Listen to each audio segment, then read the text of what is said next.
Little Brown Jug, Michigan, Minnesota with Ron Franklin. Downtown Minneapolis, Minnesota. A rare visit to the Big Ten Conference in prime time, and tonight they battle for the Little Brown Jug. It is Michigan and Minnesota in one of the oldest series in college football. And out of the tunnel to our left, here come the Golden Gophers.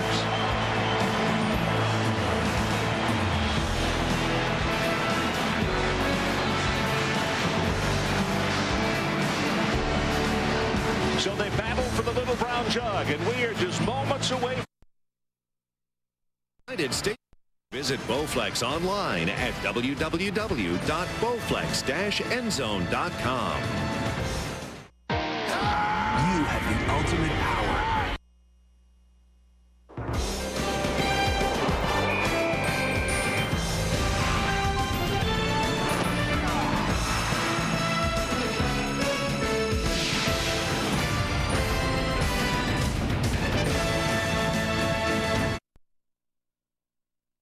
Michigan Wolverines take on the Minnesota Golden Gophers from the Hubert H. Humphrey Metrodome in Minneapolis. This series, well, it has been owned by Michigan at 64, 23, and 3. Hi, everybody. Ron Franklin along with Mike Gottfried, and welcome, as I said off the top, to a rare visit to the Big Ten Conference here in prime time. And Mike, I talked about, or I said just a moment ago, that Michigan has owned this series. It has been dominance. 13 straight they have won from the Golden Gophers. Ron, a rivalry is when you win one, I win one. Minnesota hadn't won one for a long time, so it's not been a recent rivalry. But Glenn Mason believes his Minnesota team has a chance to win this game tonight. If the quarterback, Assad Abdul-Khalik, can get off to a good start early, they got a shot. He's an outstanding athlete, but he is bunged up just a little bit with an injured ankle. Lloyd Carr, 8th season as the head coach at Michigan. You see his numbers, almost an 80% winning percentage. Won the national championship in '97. And on the near sideline, an alumnus of Ohio State, Glenn Mason. He is in his 6th year as the head coach here at Minnesota, also president of the American Football Coaches Association. Minnesota won the toss, and they have deferred, so it means that we will see Michigan on offense first. And let's go down to the sideline and Dave Ryan. Dave. All right, Ron, thanks so much. It's the oldest rivalry trophy in college football history. The Little Brown Jug, Minnesota and Michigan. It dates back to 1903 when legendary Michigan coach Fielding Yost brought his team here with a 28-game win streak.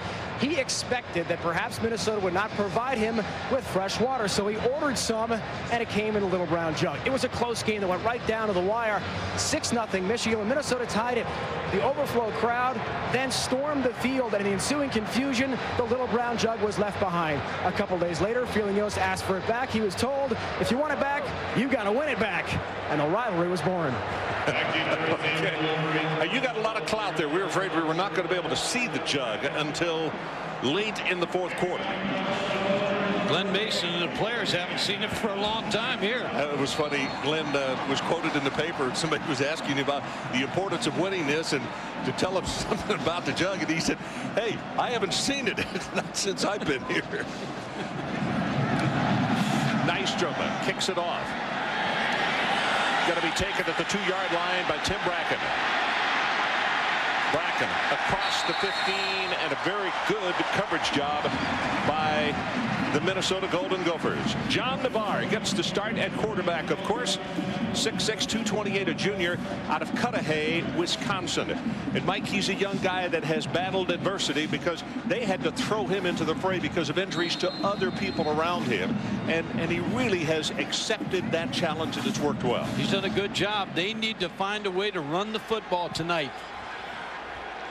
Chris Perry and B.J. Askew are the two gentlemen in the backfield, and we'll see Perry first.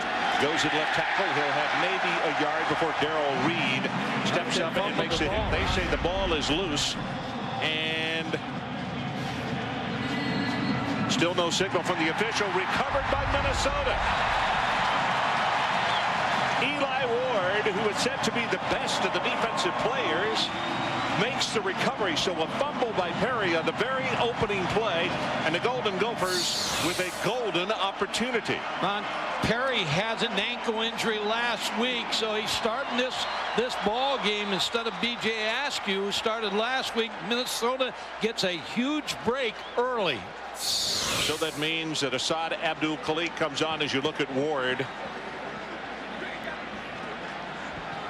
I believe it was Darrell Reed who caused the fumble. Assad Abdul-Khalik.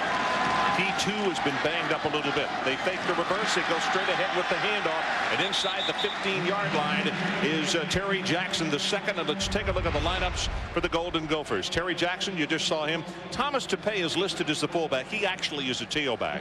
And then Burns, the one wide receiver, Scooter Bogus, and Ben Utek, the tight ends. Up front with the offensive line, Setterstrom and Elsinger are both freshmen, but they have really improved. Straight ahead, Jackson hit as he crosses the 11-yard line. Carl Diggs is the man who makes the tackle. Here are the starters for the Wolverines. Rumashek, boy, he's been around a time, and he is a tough player. They get Shante Orr back, and that's big this week at right defensive end, along with Howard. And the linebackers, his head coach says Hobson may be the best that he's seen since he has been in Ann Arbor. And in the secondary, Marlon Jackson, probably the best of the cover people, and it's LeSueur over on the other side. On third down, Abdul-Khalik running for his life. He's going to be sacked at the 15-yard line. Good pressure by the middle, Lazarus, and also Shante Orr getting the pressure on. And Mike, if they settle for a field goal here, victory for the Wolverines as far as sending them backwards rather than picking up very much at all offensively. Without a doubt, Glenn Mason's going to look back on this series, and they didn't capitalize on the break they got. Now, if they pick up 3, that's the start. Nystrom, he is 11 of 12 from field goals. 32-yard attempt here, and he splits it. That is right down the middle. So we'll take a timeout, and it is Minnesota who gets on the scoreboard first. So welcome back to Minneapolis. Chris Perry, the young man who fumbled just a moment ago, the junior out of Advance, North Carolina, and his head coach walks over. And Mike, you've been in that position. What do you say to a kid? You just encourage him right there. You make a mistake, but you put it behind you, and you got a long football game ahead of you.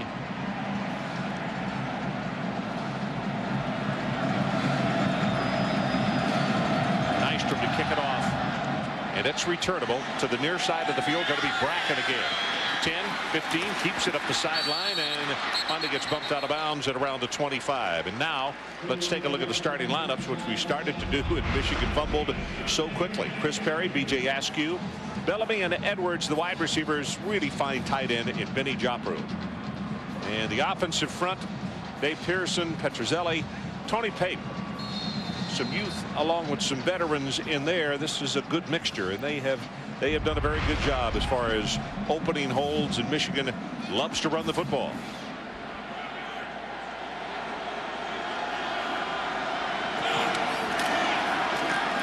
Perry right up the middle, got to be knocked down after a gain of a couple, and defensively this is the way the Golden Gophers open it up. They are extremely small. In fact, Mike will talk more about it. Paul Nixon at left defensive end is barely 216 pounds. The linebackers, it all starts with Ben West right there in the middle, and in the secondary for Minnesota, Ken Williams and Yuki Dozier are the corners. Eli Ward, who recovered that fumble on that opening series, said to be the best of the defensive players in the secondary, maybe the best on that defensive unit.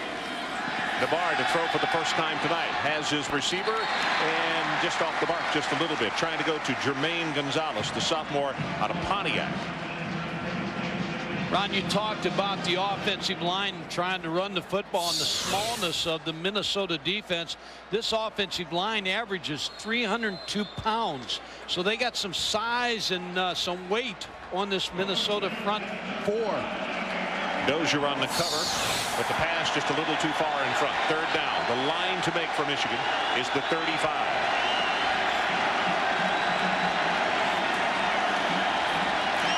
Deep in the pocket this time, throws back to the left again, has his man open, and he completes it to Gonzalez, and it's going to be over midfield and a first down for Michigan. Counted up at 24 yards. Jermaine Gonzalez gets open on this third down play.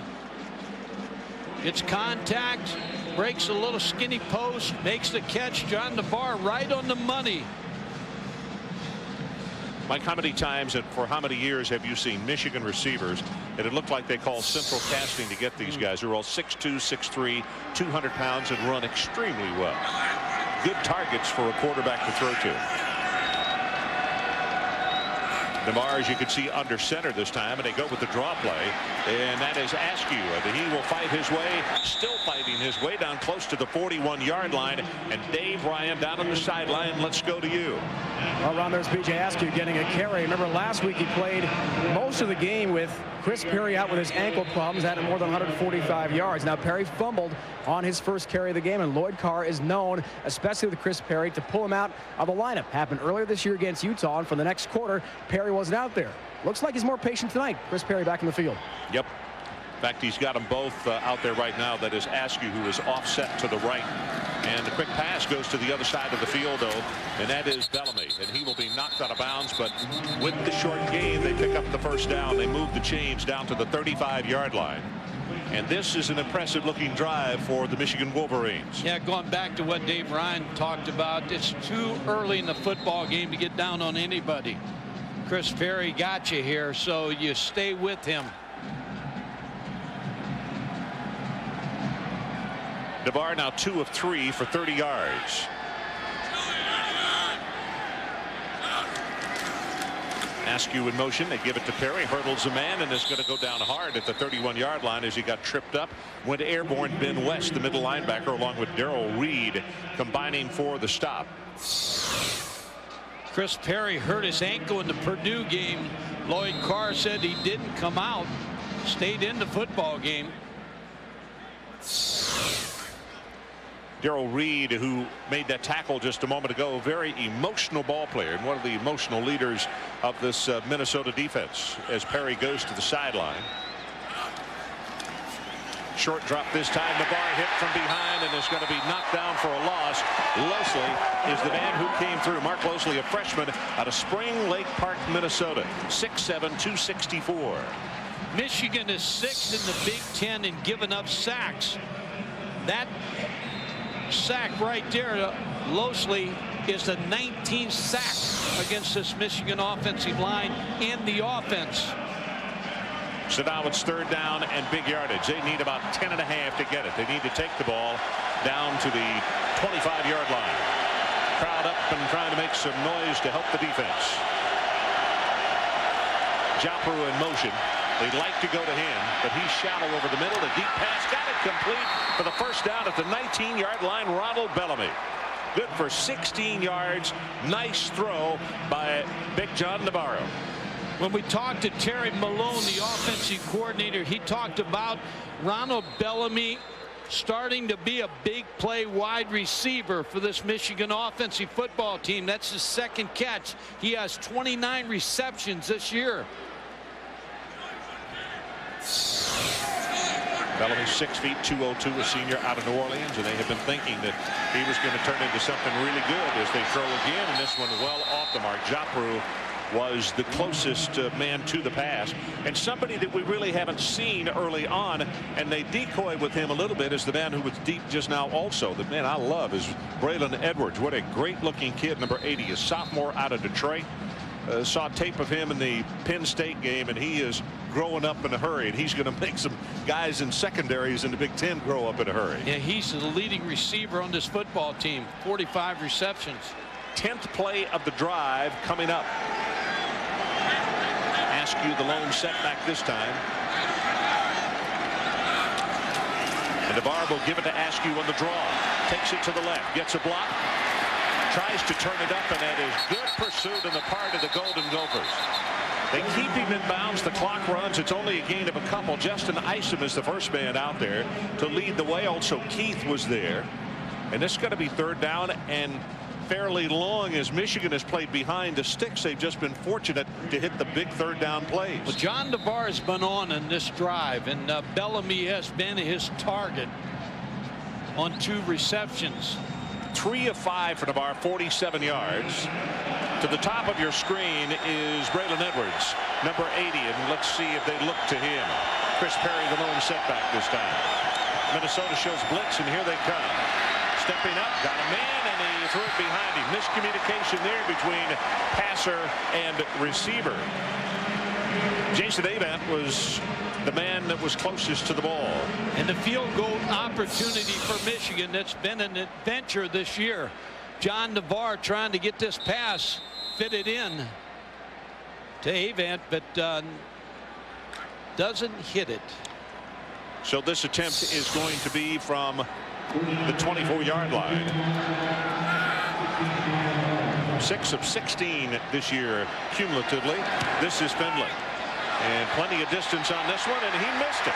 He pushed it to the right. 6 of 17. Wow. And the adventure continues. Mike? Well, we're going to take a commercial here, but when we come back, we're going to talk about kickers around America. Right back. ESPN's College Football Saturday Night, presented by the United States Postal Service. Brought to you by Mercedes-Benz, located on the web at MBUSA.com. And by the United States Marine Corps. The change is forever. Welcome back. Goldie doing push-ups as his ball club is on top 3-0. That drive for Michigan, 12 plays, 58 yards, 5:02, and no points as you look across the way. And Finley was unsuccessful on the run. Pass incomplete, and wow, what a hit. That's Victor Hobson on Terry Jackson, the second. And the head coach, we mentioned in the lineups tonight that the head coach said that he's not sure he's seen a better linebacker at Michigan since he's been there. Well, when he said he arrived in Michigan, they had a linebacker, Mel Owens, that played for the Rams. He said Hobson's is the best he's had since he's been there. It's surprising that Terry Jackson's number didn't go from 23 to 6, just imprinted on his chest. Good running play right there, though. Burst of speed across the 25 and out to the 27.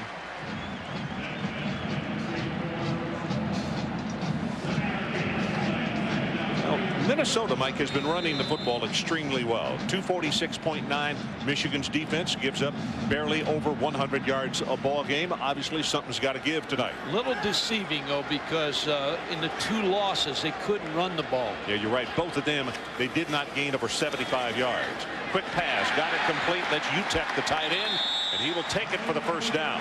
Utek he has a stress fracture, and they really use him as part of the offense, but he has not been able to work out until this week. And here he comes off the field. You see him make the catch, a big target and a really good football player. I would imagine, Mike, this hard artificial surface on a stress fracture in a foot would not be very easy, would it? Played 24 plays in the Ohio State game last week. Had that foot injury against Purdue. Straight ahead running play. That's Thomas DePay. Nope. Kept the ball. I beg your pardon. What a great fake by Abdul Khalik. And finally, Ramachek will run him down as he'll take it to the 40-yard line. And that's what Glenn Mason, every coach we talked to, said if Abdul Khalik can get started and get some confidence, that's when he's at his best. He hurt his ankle, and they don't like to run him as much as he's run the football in the past. But they need that dimension because he brings a different dynamic to the ball game. Quick pass. Got it right out of the backfield. That is Anton Burns. And Burns will have another Minnesota first down as they'll take it out to the 47-yard line. Jeremy Lasseur makes the tackle. Good pass again by Khalik. Just a quick screen, bubble screen to Burns. Gets some good blocks downfield, picks up the first down. Nice play calling to get your quarterback confidence. You're right. Tony Patterson, a junior out of Belleville, Illinois, was out front blocking and helped pave the way for Burns.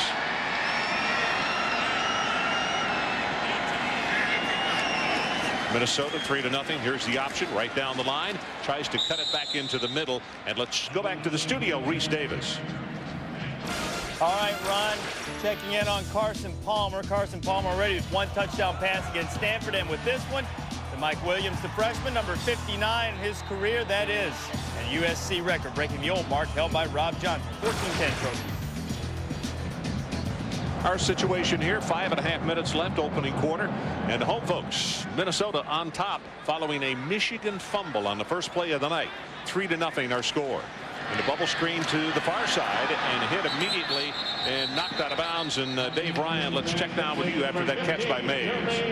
Ron, Mike mentioned it a couple of moments ago. Asad Abdul-Khalik needs a good start in this game. In terms of his confidence, he's had trouble with accuracy this year. In last week's loss at Ohio State, he missed on 3 touchdown pass plays with off-target throws. His coach says a solid start, really crucial for both his and his team's confidence. So far, pretty accurate. That's good news. And guys, from here, it looks like his body language much more confident than in weeks past. Yeah, that's for sure. He's 3 of 4, Dave, for 17 yards. Right now, a 3rd down, and they need to take it to the 43.5 up Michigan. Patterson in motion as they go from the shotgun. Wants to take off now, drills a pass, and it is tipped and knocked away. And John Shaw almost came up with an interception for the Wolverines. That's one of those passes, if you're Khalik, you'd like to have back a little more air under that ball, and that was a completion. You know, Mike, that's also a situation where earlier in the year, before he injured the ankle, he probably would have turned that up and run for the first down also. Grinning, a snap way over his head. Michigan coming pell-mell with the pressure, and he does a smart thing. He comes down to recover it at the 14, and they had a bad snap last week against Ohio State, and one of the things that helped harpoon him. Now, there is a flag down, and that could be holding against Minnesota because they tried to tackle one of the outside rushers. Holding on the offense. Penalties decline. First down. What you tell your kicker to do is try to scoop the ball up and not fall down. Try to get it through the end zone so you give up a safety. But he had a lot of room to try to run that ball down. Wow. Greening is 5'10". He needed to be about 6'8". A loss of 34 yards, and the Wolverines get a gift. We'll see if they can do what Minnesota did on that opening series and take advantage with points following a turnover. Lushley is the man who did the long snap just a moment ago, and it was a very long snap. Perry right up the middle, hit immediately by Ben West, the middle linebacker, who steps up and fills the hole nicely. And also Eli Ward is there to meet Perry. Talk about Ben West. He gives walk-ons all over America. You hear about him. He's a walk-on. Won the job in the spring and just steps up and makes a nice tackle.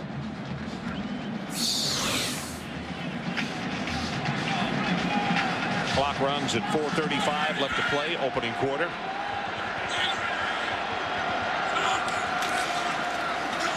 Good counterplay. Askew in front. Perry's not going to have very much, though. They're going to tackle him at the 10-yard line. And so far, Michigan has had a very difficult time running against the Gophers. Losley is the man who makes the tackle. Now, here's where you might see Braylon Edwards, the 6'3" frame, be a factor. 8 rushes for 16 yards so far. Glenn Mason will take a 2-yard per play average by his defense all night long, wouldn't he? Well, without a doubt. Third down. They need to take it down to the 4. Deep in the pocket. Great protection. Got a man. Touchdown. That's Ronald Bellamy. Really good blocking by the offensive front. And Mike, it was only, what, a 2 or 3-man pattern. How can you get a guy so open? Zone coverage, Ron. He found the hole. Ronald Bellamy, John Navarre found him for the touchdown. So they make them pay for the bad snap on the punt. Navarre comes back as the holder. This is Finley to attempt the extra point. And the kick is up, and he's got it. So we'll take a timeout. 3:41 left in this opening quarter. Wolverines go on top, 7-3.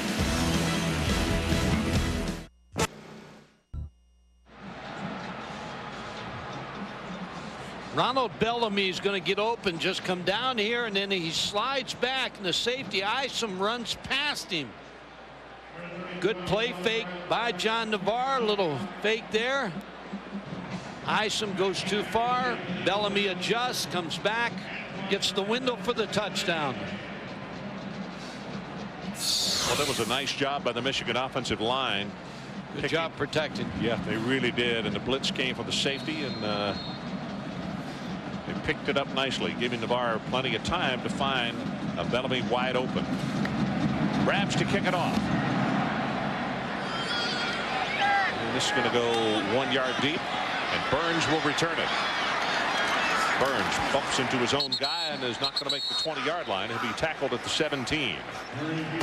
Tuesday night at ESPN at 8 o'clock, it's a MAC East showdown. Miami of Ohio travels to Marshall.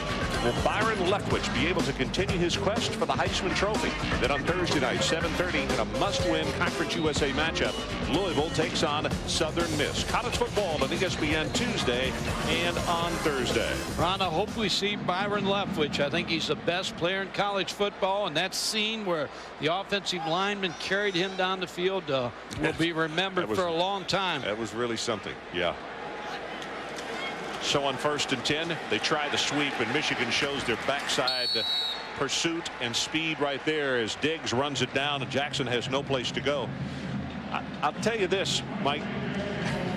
I got to see some video this past week before we came up here up in Miami. And I'll tell you what, Roethlisberger doesn't take a backseat to anybody for a sophomore. I'm really excited about Tuesday's game. I think it's two of the really fine quarterbacks in the country. I don't think there's any doubt the Mid-American Conference may have the best quarterbacks of any conference, including the Big Ten. I agree with you. Abdul Khalid from the shotgun, going to run it. Quarterback draw. Gets by the umpire, then gets by 2 Michigan players, and he is going to be very close to the first down. Reese Davis, let's check with you again. All right, Ron, down in the SEC between the hedges, Ole Miss and Georgia. Ole Miss on the doorstep. Tremaine Turner going over the top and scoring for the Dogs. That game's going on ESPN2, by the way. It is locked up at 14 deep in the first half. Cal and Arizona State running up and down the field. The Fighting Tedfords up by 4. Okay. Our situation straight ahead with the run. That will be enough for the first down. Zach Kaufman comes up to smack Terry Jackson and knock him down. Minnesota's got a target tonight to try to rush for 200 yards. Now they're going to have a difficult time the way this Michigan defense plays run. Well, as you mentioned, their 2 losses, Purdue and Ohio State. They had trouble running the football. Both ball games they were under 75 yards. Thomas DePay to 44, the lone setback. He's a junior out of St. Paul.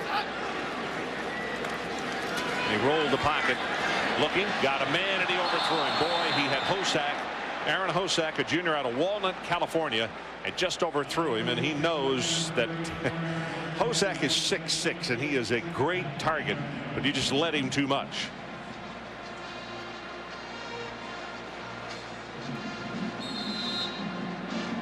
The 2 losses averaging 68 yards per ball game, and the 7 wins 298 yards. That's why stats lie a little bit, because the 2 losses, Purdue and Ohio State, and then the 7 wins over decent teams. 2nd and 10, short drop this time, gets his pass away and a little bit underthrown, although it was complete at the 31 to Antoine Burns. You see what Glenn Mason and the coordinators were talking about the other day when he talked about Kalik, because he's missed some throws that if he gets them, they keep the drive going. That little tip pass on the series before they had the failed punt snap. Yep, he missed Hosack a moment ago, and then this one here was a little bit underthrown. Tony Peterson, one of the coordinators. 4 of 7 for Abdul Kalik to start the ball game tonight. Michigan showing blitz, and they do come off the right corner. That ball, that was thrown high and wide. Burns, the intended receiver, and what Burns did right there was stop an interception by Michigan. And he was wide open, but they still wouldn't have picked up the first down because he didn't go down the field far enough. High throw by Kalik.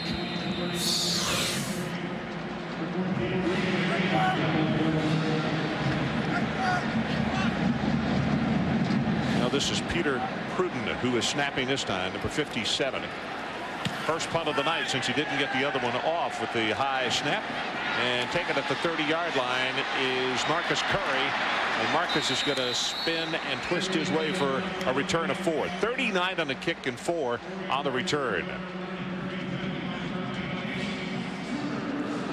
Well, it's Sunday Night Football on ESPN at 8:30 Eastern. Coverage begins with NFL Primetime presented by Miller Lite at 7:30 Eastern. Ricky Williams in Miami looking to get things back on the right track against Chad Pennington and the New York Jets. Don't miss Sunday NFL beginning at 7:30. Miami coming off 2 losses. Ray Lucas, their quarterback, former Rutgers quarterback. That's right. So the Bar and Company set up shop. Pass thrown complete to the tight end Joffre. Gets by 1 tackler, 40, 45. He's at midfield, and you see what I mean. He is an outstanding tight end because he's a big target at 6'5", 250. But he's hard to bring down. You can't arm tackle him. And Ron, he's from the state of Minnesota, and he wants to come back here and prove something. He was recruited by Glenn Mason, but Glenn Mason recruited his older brother, and his dad said, I got a younger brother that's better than him. So Glenn Mason said, I'll offer him right now, but he lost him to Michigan. 18 yards on the catch and run. Perry, little counterplay, blocker out in front. Whoa, does he get tagged by Eli Ward? Good heavens, what a stick. The junior out of Akron came up in a hurry and put the tackle on the running back, Perry. Second leading tackler on the team. You're right, Ron. He accelerated out of safety position. 6 foot, 197 pounds, and you see a good tackle on Chris Perry. Wow, started off with the head in front. That's a picture-perfect tackle right there. They're stopping the run, but they cannot stop John Navarre. And that is the end of the first quarter. So as we head to the second 15, we'll take a timeout, and it's the Wolverines 7 and the Gophers 3.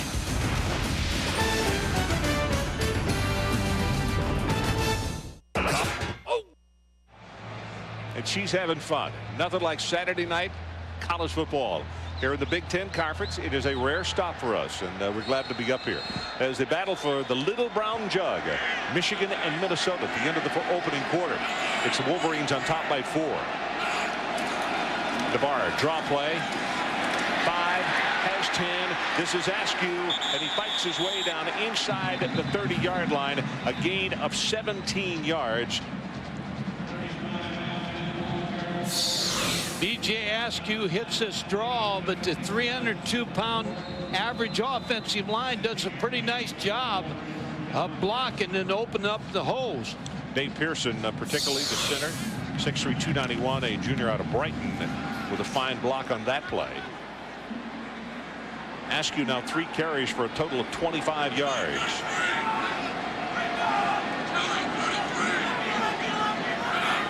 Gonzalez in motion. And a little counter tray as they change it up. Chris Perry, the ball carrier then. And Reese Davis is checked back with you. Ron, Georgia and Ole Miss having no trouble putting points on the board. Tied up at 14 late in the first half. David Green, Fred Gibson, nice pirouette, and Freddie running to the corner. Dogs on ESPN2 up by a touchdown on the Rebels still late in the first half. A little soft on the covers there. Yeah, I'll bet Georgia fans are glad to get Gibson back. Yeah, missed the Florida game. Yep. Probably still wearing a cast on that hand. Oh, I'm sure he is. Here comes the blitz right up the middle. Michigan picks it up well. And Navarre deep over the middle, and that one incomplete off the mark. And I'm not so sure he didn't just throw that one away. When you look at John Navarre's statistics, pretty good shape. In the Big Ten, he's thrown 10 touchdown passes, now 11, only 1 interception. 1 interception in Big Ten Conference play. You're right. And that obviously is extremely impressive. Yeah, he did just throw this one away. So it's a 3rd down. And to keep it going, Michigan needs to take the ball to the 19-yard line. Navarre, everybody out. Got man open, and he hits him. Jump for the tight end. He'll have the first down and more. He goes inside the 15 and down to the 12. Ken Williams defensively, but it's a gain of 14. And you know, Mike, in thinking they might have gone for it on 4th down with the adventures they've had in the kicking game. Yeah, Benny Jobbru just comes open against zone coverage because linebackers are dropping deep. There's nobody there. Picks up the 1st down. Finally, Ken Williams makes the tackle, but Jobbru a weapon for this Michigan offense. Now, can you imagine? Ken Williams is 6 feet 165. Jobbru is 250. That's not a pleasant journey out there. Perry, Askew in front, cuts it up inside the 10. He's down close to the 6-yard line. And right now, ESPN's Game Track brought to you by 1-800-CALL-ATT. Mistakes in the opening quarter.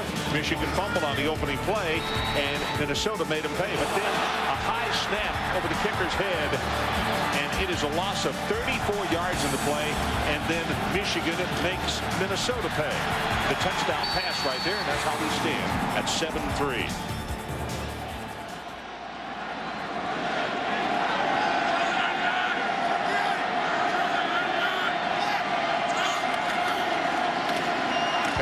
Hit hard at the line of scrimmage.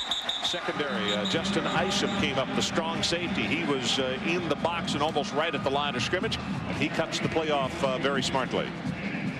I've been impressed with John DeVar here in the 1st half. Now the running game has helped set up the passing game.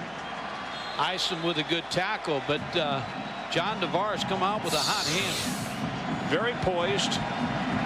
Scott Leffler is now the quarterback coach, and I think has helped him tremendously as you look at the 3rd down passing tonight. 4 or 5, 65 yards and a touchdown. They're going to have to hurry. 6 seconds on the play clock. Down to 5. Got him spread out all over the field. Nobody behind him, and the pass is almost intercepted. Oh my goodness, Ben West is thinking what might have been. Terrence Campbell, the weak side linebacker, was really coming after the quarterback. Yeah, Terrence Campbell made him throw a little bit too quick. You see number 59, Ben West, looking for the interception on Jobbru. Couldn't hold the football. Mike, it's an automatic now in this day and time. When you go empty in the backfield, you're going to get at least one blitz, aren't you? At least from one person. They're going to make you throw quick. 22-yard field goal attempt. Adam Findlay. He got it, but he was squeezing on the right side of that upright. Let's take a break. 10-3 our new score. Wolverines.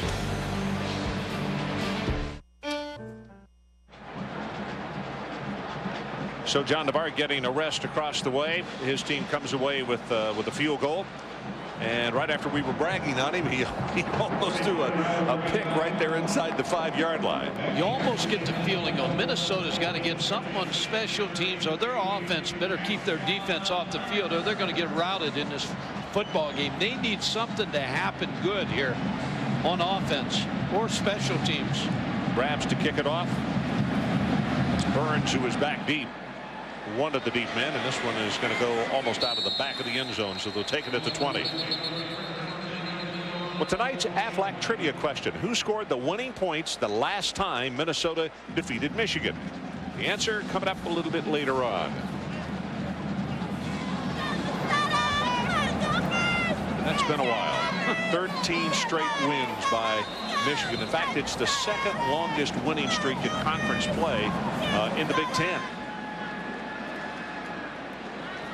This time it's Jackson and Thomas Dupay in the backfield. Total yards, Minnesota not doing anything on offense. Or they get whacked down hard. Then Carl Diggs steps up, the inside linebacker, and knocks him down. One of the things that is deceiving about that, they show 10 yards. Mike, they lose 34 on the high pass from center. Probably something that could and should be changed as far as the rules, because that's a little deceiving. They need to find a way to throw the football here.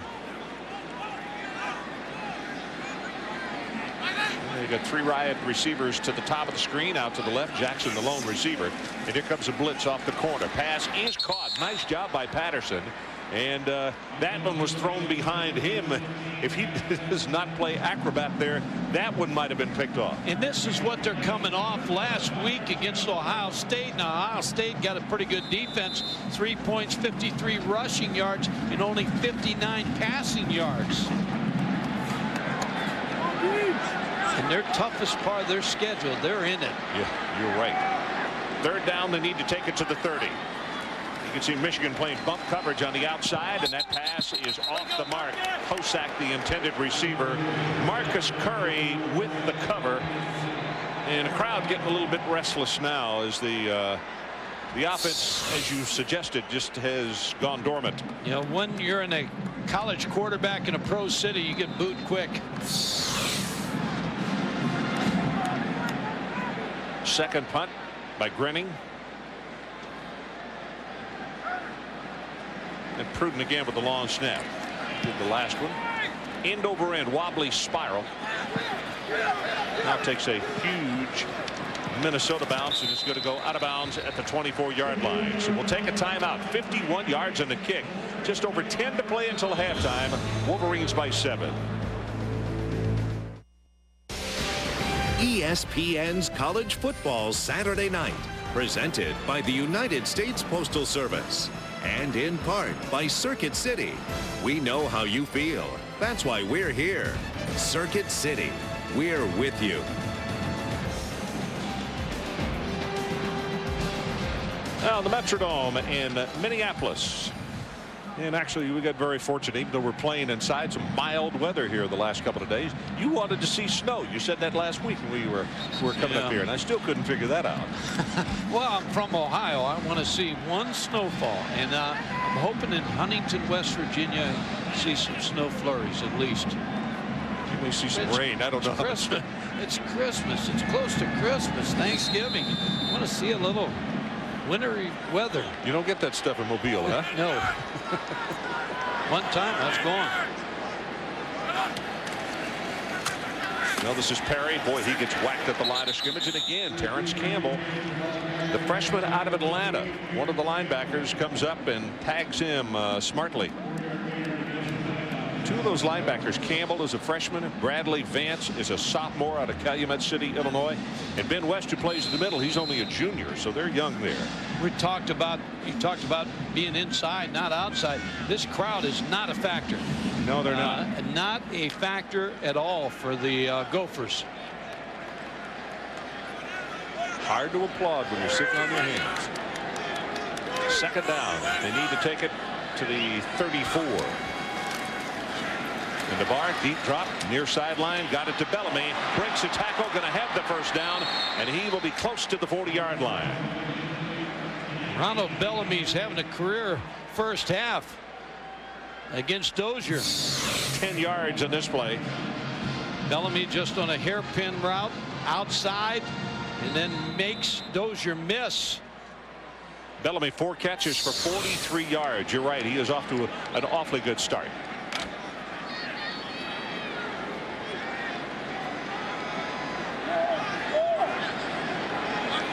Askew this time is the only setback behind the bar.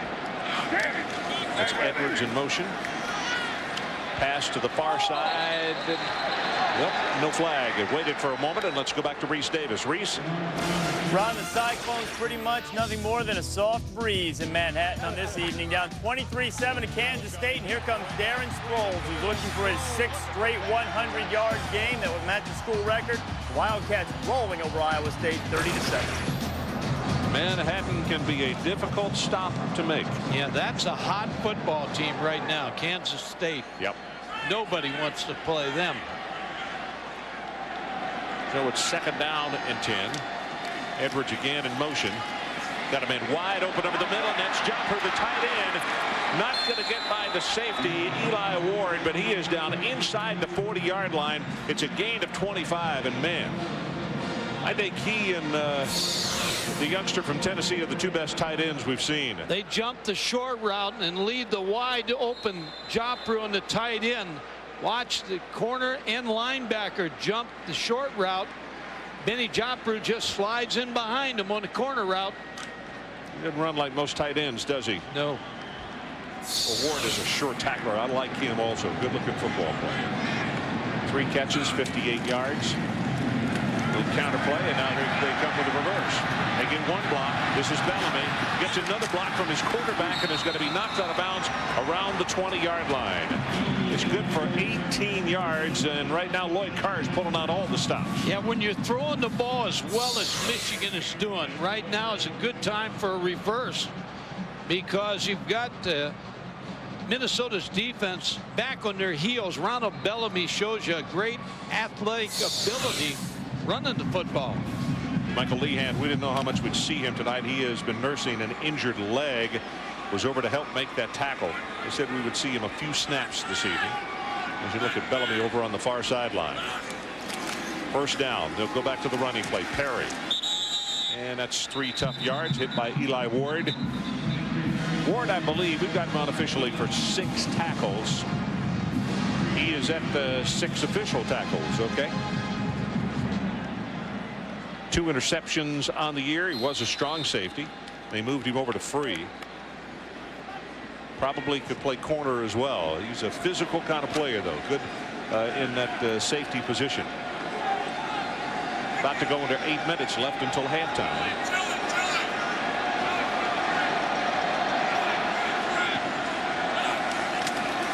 Perry back into the short side of the field. Good block at the 10, at the 5, and he spins. Touchdown, Michigan. And B.J. Askew with an outstanding block to pave the way on that 16-yard run. Whatever they're calling, everything's working for Michigan. Mike, the blocking on this play right here was just... And that's why you don't give up on a player when he fumbles early in the ball game. Chris Perry comes back to, again, 12 rushes, 46 yards, and a good run for a touchdown. Adam Finley to attempt the extra point. Kick is up, and he's good. So let's take a timeout. 8:02 left until halftime. Wolverines now by a couple of touchdowns. John Navarre on the telephone. He could be ordering pizza the way things are going. Mike, talk about the last 2 plays in the blocking. They just cave him in on the reverse. Bellamy gets a nice block right there. Look at Navarre. John Navarre blocking downside. Now watch on the touchdown run. Michigan's linemen staying tall, just creating a open hole for Perry to get in the end zone. They're manhandling Minnesota's defense. Both of those plays, it almost looked like Michigan had 15 on the field and Minnesota had about 8. That's what Minnesota thinks too. Burns and Mays, the 2 deep men. Gopher's got to do something here quickly to stop the bleeding. Not going to happen here, as that kick will go 5 yards deep into the end zone. Well, the answer to tonight's Aflac trivia question: who scored the winning points the last time Minnesota defeated Michigan? And the answer is Chip Lohmiller. 1986, a 30-yard field goal, and it came on the final play. Minnesota knocked the number 2 Wolverines out of contention for the national title with a victory that was 20-17. That jug's safe if Minnesota doesn't get something going on offense. Yep. They don't even have to bring it out of the case. Minnesota's last 3 drives, 18 plays, 13 net yards. They roll the pocket this time, and the pass off the mark. Yes. Dave Ryan, let's check with you on the sideline. All right, Ryan, thanks so much. Assad Abdul-Khalik's wife, Jamila, is here. First row seats as usual. Assad says that you really keep him grounded and focused. How do you do that to make sure he doesn't get too nervous on the field? I try to comfort him in the best way possible, whether it's, I don't know, trying to joke around or... Just keep him loose, right? Yeah. Now, we know mothers and fathers get very nervous watching their sons play. How about watching your husband play? Do you get a little edgy? You might get hurt or something? Yeah, all the time, because he's the quarterback. So. Ron, the happy couple is expecting their first child in February, and it's going to be a boy. All righty. Hey, thanks, Dave. That was Hozak on the receiving end of a 19-yard pass from Abdul Khalik. Hozak is a really interesting story. He started off at Utah State, as you look at the play one more time. And Mike, after 1 year, they told him his services would not be needed. The kid was distraught. He goes to junior college, and all of a sudden, Minnesota looked around and said, wow, this guy is available. He's 6'6", 210, and runs 4'5", 4'6", somewhere in that vicinity. Great looking target. He has been outstanding for them. Abdul Khalik steps up, still looking, now drills the pass, has it complete. Back-to-back completions, this time to Burns. Good for 12. Talk about Hozak and transferring and going to junior college. Hudson One of the offensive coaches was recruiting him, Greg Hudson. Tony Peterson looked at the tape. He said he catches the ball, runs real well, 6'6". What can we make a mistake on that? That's right. And when we have those charity basketball games, he can jump center. Aaron Hozak, very quiet young man. Play action, got a man wide open, just a little too tall for UTEP, the tight end. Reese Davis, let's check back with you. Ron, you and Mike are going to see the battle for the MAC East lead. Here's the battle for the MAC West lead. Bowling Green, Northern Illinois, Josh Harris picked off for the second time of the day by Randy Drew. And a couple other Northern Illinois beating Bowling Green, knocking them from the ranks of the unbeaten. A&M did likewise to Oklahoma, so sort of like a tournament. We went from 8 to 4 to 2 in 2 weeks. I'll tell you what, Reese, 2 years ago when Oklahoma won the national championship, A&M should have beaten them in College Station that year as well. But OU was able to pull that one out, but not today.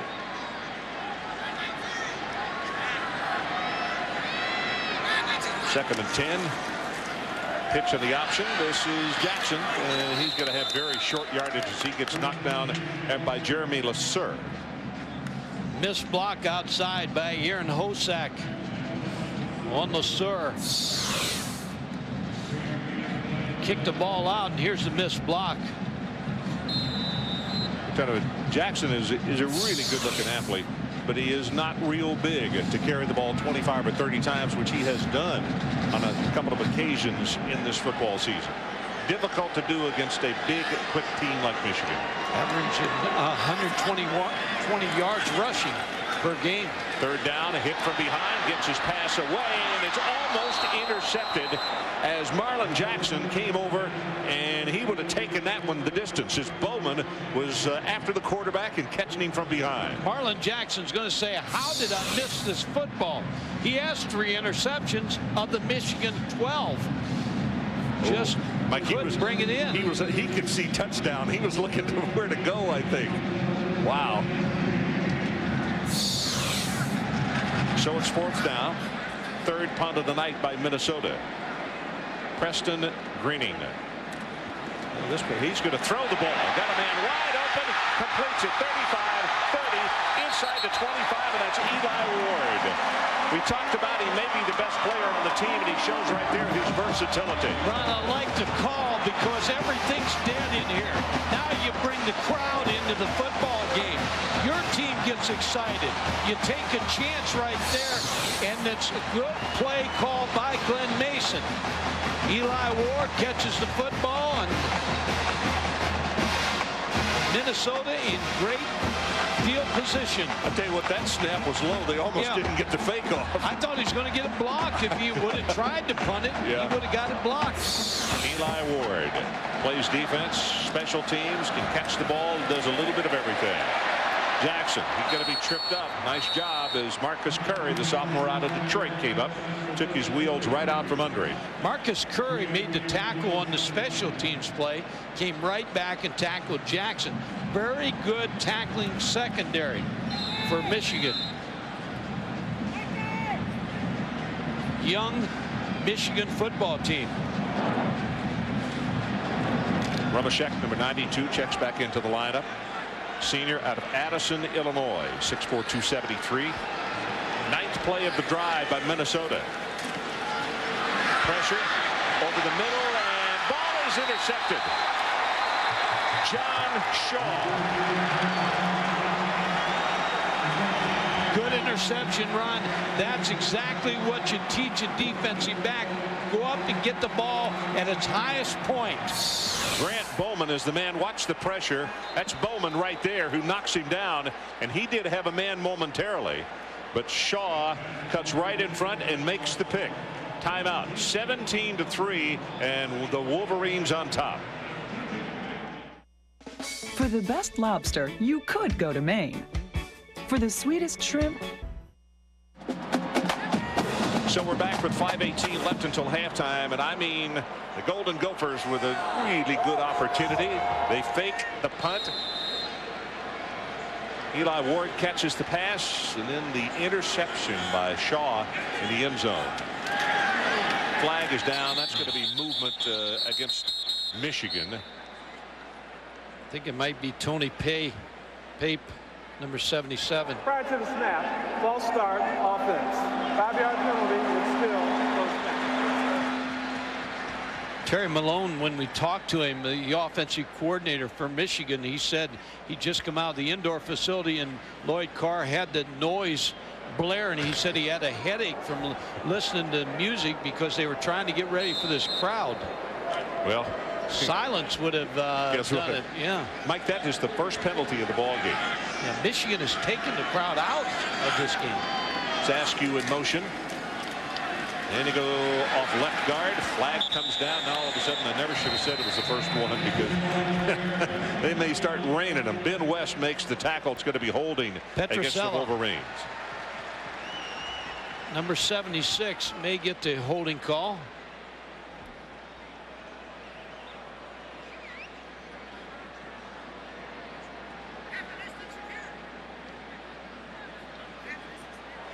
Holding, offense. Half the distance to the goal, replay, first down.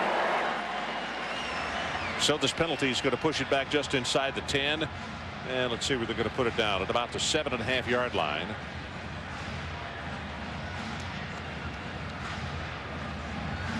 Minnesota fans trying to manufacture a little noise here. Clock runs are about to go under 5 minutes left until halftime, and they trail by 2 touchdowns, 17-3. Gophers scored first in this one. Perry, you stretch it out, and that's a nice ankle tackle. Guess who? Eli Ward. Mike, he really is impressive now. He has speed, agility, really good quickness. You talked about the burst he had a while ago on that hit on Perry. And talking to Bo Ankney, the defensive coordinator for Minnesota, he said he may be our best player on defense. He may be the best player on the field. Yeah. You know, offense and defense. You see his numbers already. He's got a fumble recovery. He already has 8 tackles, and we still have just over 4 minutes to play until halftime. Bellamy in motion. Navarre's pass gets it complete, and that's who it's to, Bellamy. And they're going to spot him down at the 17, so it's going to make about, what, 3rd down and long, about 13 yards for the first. The other thing about John Navarre, last year, Terry Malone said he looked to Marquise Walker a lot. This year, he's dedicated himself to looking off receivers, looking off defensive backs. But he has been near perfect in this first half. Well, again, they commented that Scott Leffler has been a really good help to teach him to read his progressions, to be a complete quarterback. If one's not open, go to 2 and into 3 if necessary. Puts air into this one down the near sideline, and it's going to be overthrown. Bellamy, of course, is the man that he was looking for, and that was Dozier, who was matching him step for step. So it's punting time for Michigan.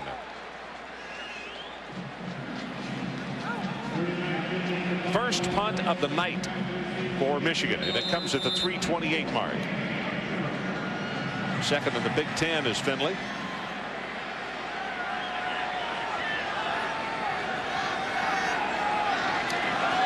Coming after him, and he gets the kick away.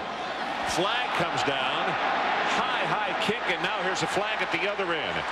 Upchurch spun completely around, spun around again, and is going to be tackled at the 25.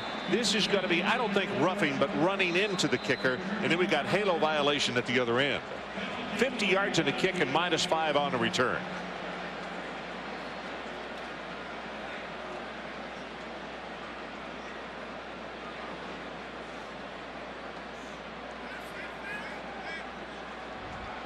Charlton Keith.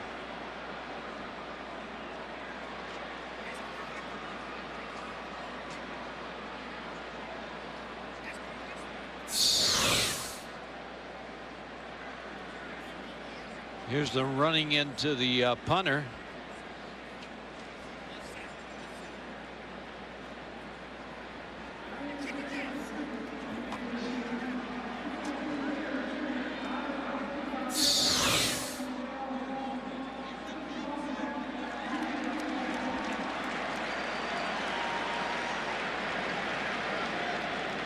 So let's do it again.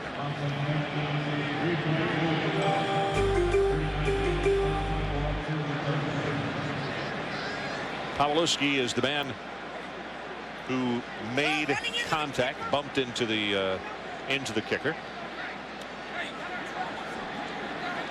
So it's 4th down and 13 once again. Would you come after him the second time? I'd keep coming.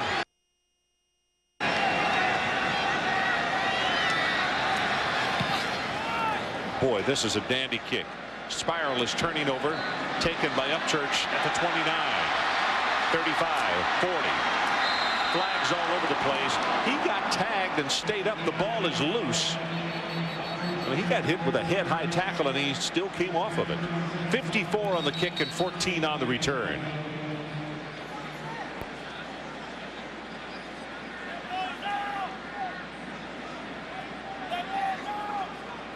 Ever since you said the first flag. Why did I say that? Apologize.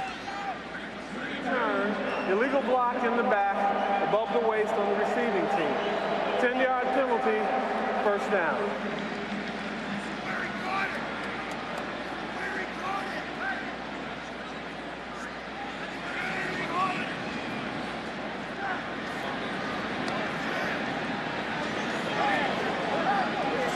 Minnesota has 3 timeouts left to work with. So we got 2:59 left until halftime. Wolverines 17-3.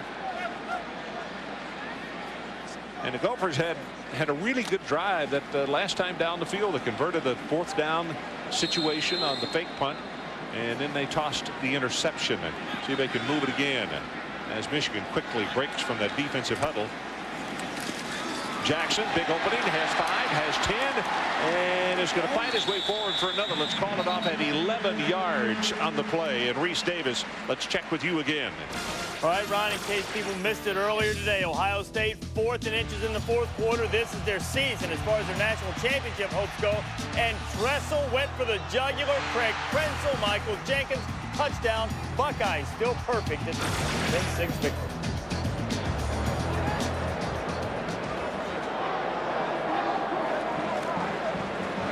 Deep in the pocket, right over the middle, and complete, and that's Burns. He gets tagged immediately.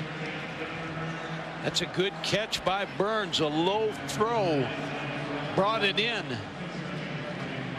Sarantos is the man who made the tackle.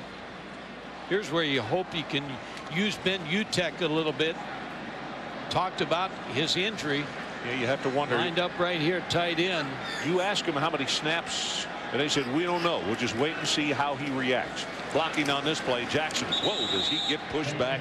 Larry Stevens, one of the first men there to make contact. And then Carl Diggs, the junior out of Warren, Ohio, is the second man to get there quickly. We talked about what was going to give Minnesota's rushing offense or Michigan's rush defense. Michigan's rush defense has controlled the line of scrimmage. Diggs tonight, 4.5 stops officially for him. He's had a good first half. 3rd down, they need the 49-yard line of Michigan, and they're going to throw. Going to go long, and he is well off the mark on that one. Got a lot of pressure. Mike, do you punt it or do you go for it? No, I think you punt the football.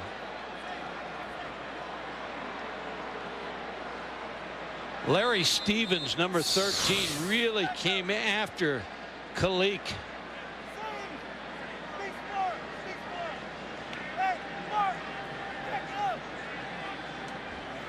He's been high on a lot of his passes. Yeah, he really has. Now, there's no crown on this football field.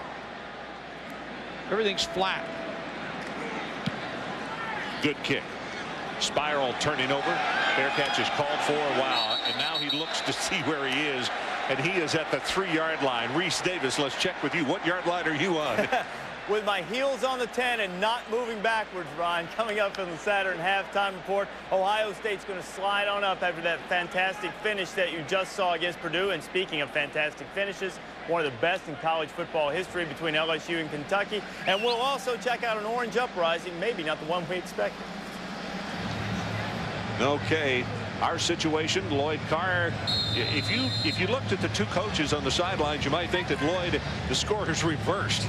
He's got that look of concern on his face, but he's up by 2 touchdowns, 17-3. And I would be shocked if they didn't just run the football and run that clock down so they can get to the locker room. I think that's what they do. Straight ahead with Chris Perry. Minnesota's got to use their timeouts now. And they call a timeout to stop it with 1:09. So we'll take timeout with them. 17-3. Wolverines will be right back. Meet the pride of the 21st century. Nathan Stevens, complementary care nursing specialist. Amanda Germain DeWitt, concert pianist and composer. Angelica Stein, communication specialist. Jennifer Ibwix, high school superintendent. Hans and Wilhelm Schmidt, molecular conceptual biologist and chief executive officer. The future, brought to you by the University of Minnesota. Well, it's Monday Night Countdown, delivered by UPS at 7:30 Eastern. Join Stuart Scott and the best in the business for all the news from Week 10 in the NFL. Then at 9, Al Michaels and John Madden are in Denver for Monday Night Football's 500th telecast. It's Rich Gannon and the Oakland Raiders taking on Shannon Sharp and the Denver Broncos. And Ron, Mike Shanahan, since he's been the coach of Denver, has kind of owned Oakland. The bar play action. Sets deep in the end zone. Going to go on top. And there is collision and a flag. And now a second flag. And it's Edwards, who does not have a catch in the first half, is the man that they were going for. Michael Lehan, the only senior on this defense, covering Braylon Edwards.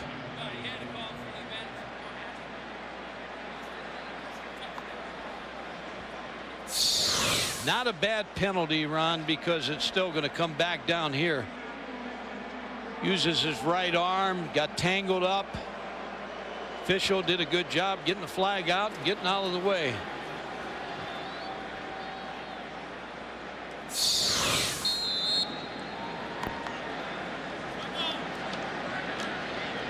Now I think you'll see a draw, some kind of running play, see what they can pick up here.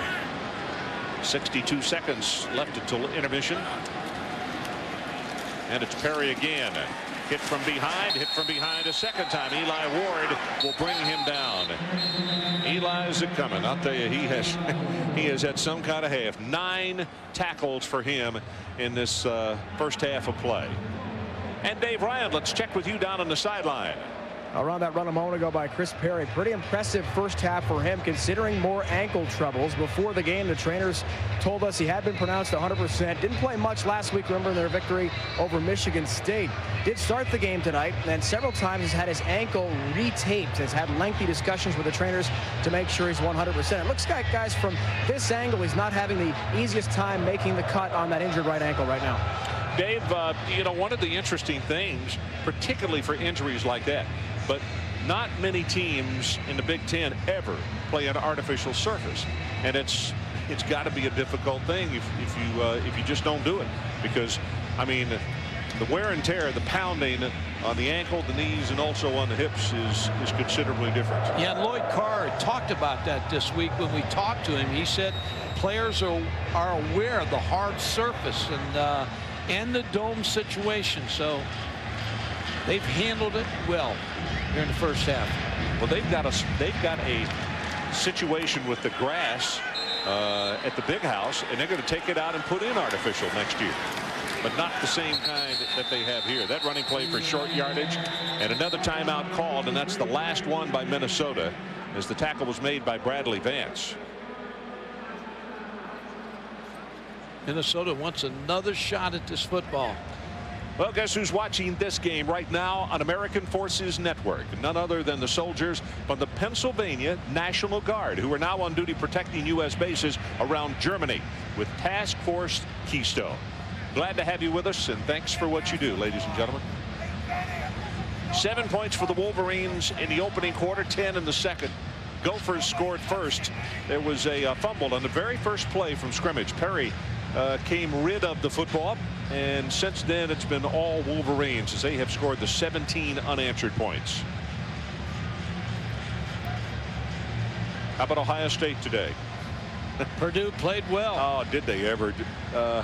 If you know, that staff has got to be just going, what do we have to do? Because they drove the ball right down the field on the opening drive, and then the interception in the end zone, missed a chip shot field goal. It was just one of those things where it's almost like Ohio State was supposed to win the football game. Ohio State has had a great schedule this year. They've got a great defensive football team.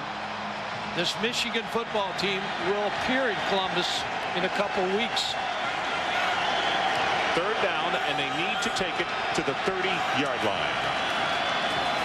Perry, big head of steam. He'll get 6 of those yards, but it won't be enough, and it'll be kicking time as Eli Ward is now in double figures in tackles in the first half. 10. And Michigan will let this clock run down. All they got to do is punt the football now. There'll probably be about 6 seconds on the clock. Yeah, I think you're right, Mike. 6 to 7. And John Navarre is going to stay out with the referee and call the timeout.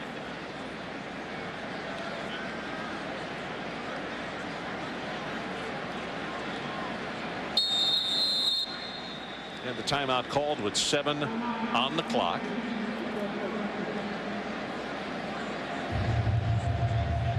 Minnesota at halftime, Ron's got to figure a way to move the football. They got to figure a way to get some kind of big plays against this Michigan defense. I've been impressed with Michigan's defense. They run well, they tackle well, they're strong up front. They're making life tough for Glenn Mason in his offense. Be interested to see what they come up with. A lot of times teams go with quicker short drops, quick plays, swing the ball out to the running backs, same as a pitch almost. But you're right, Michigan has they have been well scouted for this one. 10 men at the line of scrimmage for the Gophers. That's where you tell your punter to get it off quick. It's a good pass, and here's his kick. He did just that. Spiral's not going to turn over, but he got it away and now takes a Michigan bounce and is picked up by Upchurch at the 28, and he'll take it across the 30 to the 32. And with that, the clock runs out, and we are at halftime in Minneapolis. So our halftime score, Michigan 17 and Minnesota 3. Now here's Reese Davis with the Saturn halftime report. Reese? All right, Ron, Michigan going on the road, taking care of business in the first half, but sometimes you get in those domed environments and strange things can happen. Glad to have you with us on the Saturn halftime report, and it did happen this afternoon on ESPN. The Carrier Dome, Virginia.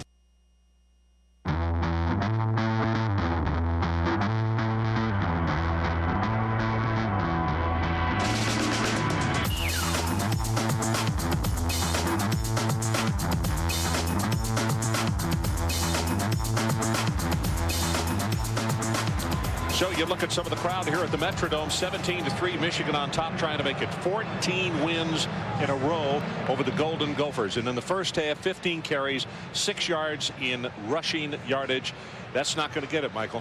No, and they're not opening up the passing game with the running game. Michigan has been impressive on defense. I really have been impressed with Hobson.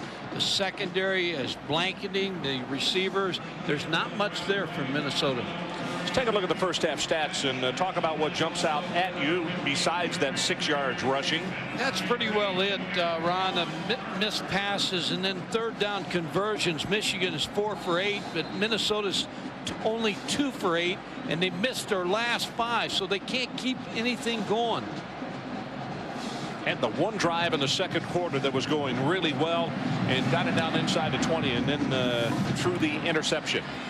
So the Golden Gophers get to start it off here in the second half. Jermaine Mays crosses the 20 and then is belted down at the 22. Dave Ryan, what do you got for us? All right, Ron, thanks so much. Glenn Mason, the Minnesota coach, told me a moment ago his team cannot afford any bad mistakes like they had in the first half. In terms of the botch snap on the punt play, that simply cannot happen. What he wants in his first drive of the second half, a sustained drive. So momentum that Mike mentioned a moment ago to try to keep things going. As for Michigan and Lloyd Carr, a little bit disappointed in the way the first half went with some bad penalties at the end of the half, but he also would like to see some ball control. Time of possession crucial. Guys, let's watch B.J. Askew turn ankle at the end of that first half. Okay, we'll keep an eye on him. Hit behind the line of scrimmage, and now fighting forward is Terry Jackson. And he will be just shy of the 25. ESPN's Game Track brought to you by 1-800-CALL-ATT. On the bar, on the mark. Really a nice start for him tonight. Throws the touchdown pass right here. Has been so good on third down plays. And Perry in this one right here. Look at the blocking. Just a helmet on a helmet on a helmet. And a good run by Perry. Secures the ball, spins around and into the end zone. And the Michigan defense, they have been just all over Abdul Khalid in that first 30 minutes of play. See if the Golden Gophers can come up with a different thing to dial up in the second half. Quick pass and in and out of the hands of Utek, the tight end. You talked about Ben Utek being hurt, and he doesn't practice much. We were out there the other day, and he was on the sideline, but he should have made that catch. High pass. He's frustrated with himself. Leading receiver on this football team. 25 catches, 5 touchdown passes. Well, they've thrown to him 4 times tonight, and he has 1 catch to show for it. Third down, they need to take it out to the 32-yard line, or they got to give it right back to the Wolverines. Pressure up the middle, steps up, now he's going to try to run it.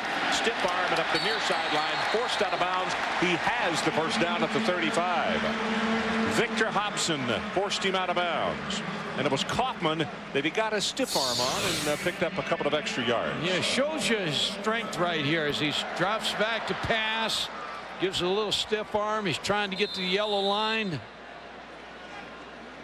And you can see it and gets the first down. You could see him hobbling at the end of that play there, Mike. By the way, on the replay, first time that it's been done, you see the yellow line on replays. Nobody has had that before tonight. Well, it's a first.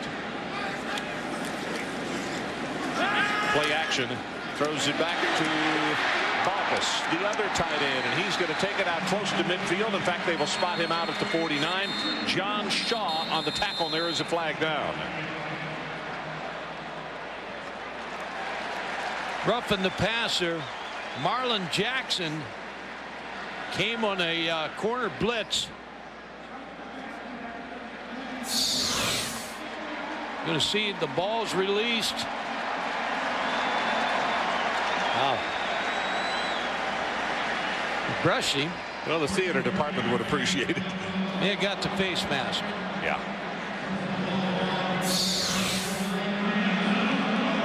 But anyway, it's tacked on to the end of what already was a 17-yard gain, so it's a 32-yard play. And they have the ball now at the 34-yard line. And you can bet Coach Carr not real pleased about either turn of events. No, Dave Ryan talked about the first half penalties. Start out the third quarter. Big opening, has 5, has 10. He's in the secondary. Jackson reverses 15 inside the 10, and it's first and goal, Minnesota. 28 yards of the run from scrimmage, and that's what you got to do to get this crowd up and making some noise. Yeah, good blocking by the offensive line. Larry Stevens finally makes the tackle, but you can see Terry Jackson finds the opening and then breaks in the secondary, and you can see Larry Stevens never stopped from his defensive end spot.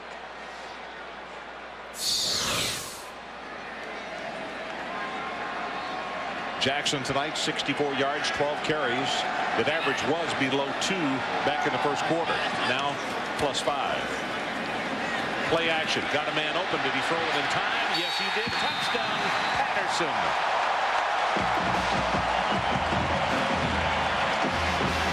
Marlon Jackson is the man that he beat. Yeah, Marlon had a bad series. Had a penalty and got beat by Tony Patterson on that pass route. And Mike, that is a difficult pass. The only reason I said did he throw it in time, you wait too long on that one and it gets snared, and then 100 yards later it's all over.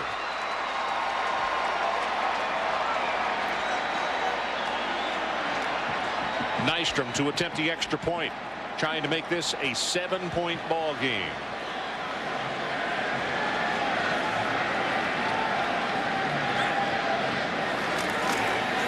Good pass, and the kick is right down the middle. So let's take a timeout as you watch Patterson catch this touchdown pass. 17-10, our new score.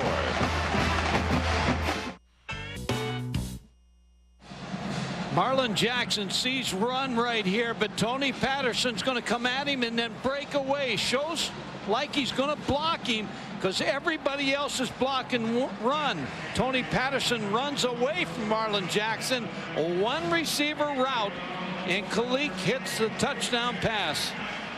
When, as I said before we went to break, that pass has got to be thrown perfectly, and it was. Very nice job by Abdul Khalif. Nystrom sets to kick it off. New ball game, 17-10. Golden Gophers are back in it. So the adjustments that they made at halftime were successful. This is Lasser. Going to bring it out all the way to the 30-yard line. But Tuesday night on ESPN at 8 o'clock, it's a MAC East showdown. Marshall plays host to Miami of Ohio. And will Byron Leftwich be able to lead the Thundering Herd? We don't know. Thursday night, 7:30, Dave Ragone and the Louisville Cardinal take on Southern Miss in a must-win Conference USA matchup. College football on ESPN Tuesday and Thursday. Southern Miss still has a chance to tie for the conference championship. They beat UAB today.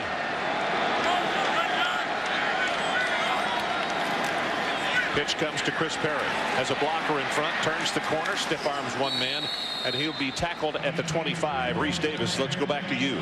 Shootout in the Pac-10, Ron, between Arizona State and Cal. 35-30, Golden Bears up, but the redshirt freshman Akeem Hill is going to get to the pylon. Now Arizona State has to go for two to make it a three-point game. Andrew Walters, Skylar Fulton, and there you have it, 38-35. They're still in the third quarter of that game. Matador defense. I'm telling you what, that league. Ever since Andrew Walters moved into the quarterback spot, we had him the first game of the year in Nebraska. They have really turned it on. Perry just went out. You could see him on the sideline. He was injured. We'll try to see if Dave can get a closer look at how serious his injury is. Askew was the only setback, and you can see the grimace on the face of Chris Perry. And on the near sideline, Hosack, the wide receiver, number 84 for Minnesota, has got an ice pack on his hamstring. So playing inside tonight has taken its toll on a couple of players here. Third down, they need to take it to the 40 to keep this thing going. Japru in motion. Pass got him wide open, and that's the first catch for Edwards, and Edwards high stepping will take it across the 50 to the 48. That's good for 15 yards. Bo Ankney worried about Braylon Edwards. Just sits down, open, past the yellow line, first down. Good target at 6'3", 206. You can see there's Hosack with that ice on the back of his leg. Makes you wonder if we'll see him again tonight. He already had some problems with a leg. David Underwood, number 5, comes into the ball game at tailback. And he gets the handoff, bounces off one tackler. He's going to take it inside the 45. Losi is there to make the tackle. Lossley, I should say. This is a drive now that Michigan has to answer the score of the Gophers. Gophers came out in the third quarter with a nice drive right down the field. Now Michigan has to answer. Yep, this could define exactly what it's all about as far as Michigan tonight and their strong desire to pick up another victory and make it 14 in a row over the Golden Gophers. Straight ahead with Underwood.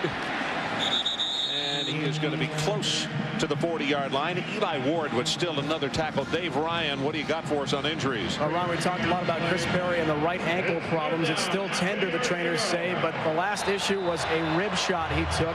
Trainers just checking out to make sure the breathing's all right. It's not too tender in the rib area to take another hit. They've cleared him to go back in the game, although he's not on the field right now.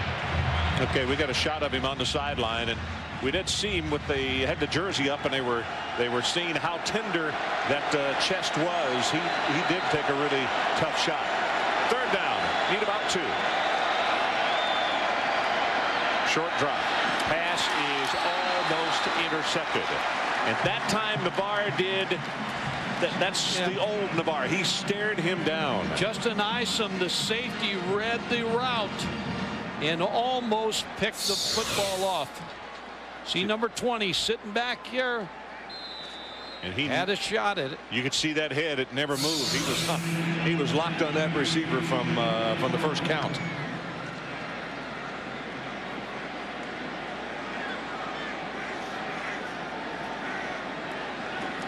Adam Finley just tries to pooch this one very, very high. And it is going to hit in the end zone, so they'll take it at the 20-yard line. We'll take a timeout, 40 yards in the kick. 9:47 left in the third.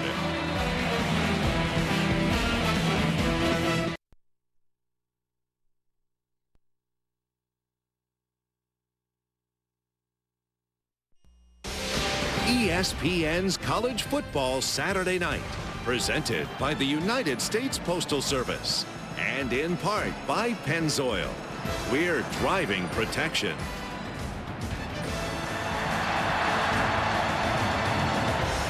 Welcome back to Minneapolis, Mike. This is a tribute to Glenn Mason and his offensive staff of Mitch Browning and Tony Peterson. In the first half alone, Minnesota's offense 97 yards, no touchdowns. The last drive 78 yards and a touchdown.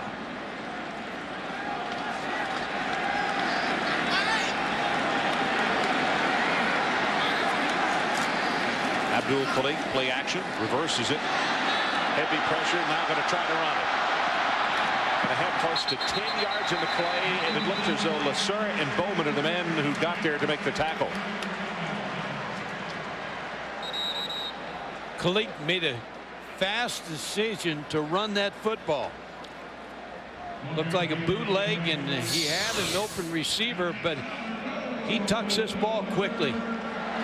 Michigan with a player down right in front of their benches. You got to look at this replay, and it looks like Zach Kaufman is the man who is shaken up. Well, when you add a running quarterback to the mix, the defensive coordinator really has got his hands full with even more. Let's go back to Reese Davis. Reese, what do you got for us? Front, what I have is UCLA, Arizona, Tyler Ebel, redshirt freshman running back, getting a bulk of the carries for Bob Toledo's team. And here's why. Ebel exploding, a little grab fanny from Arizona. Doesn't go to put Ebel on the ground. Bruins on top, 10-0 after one.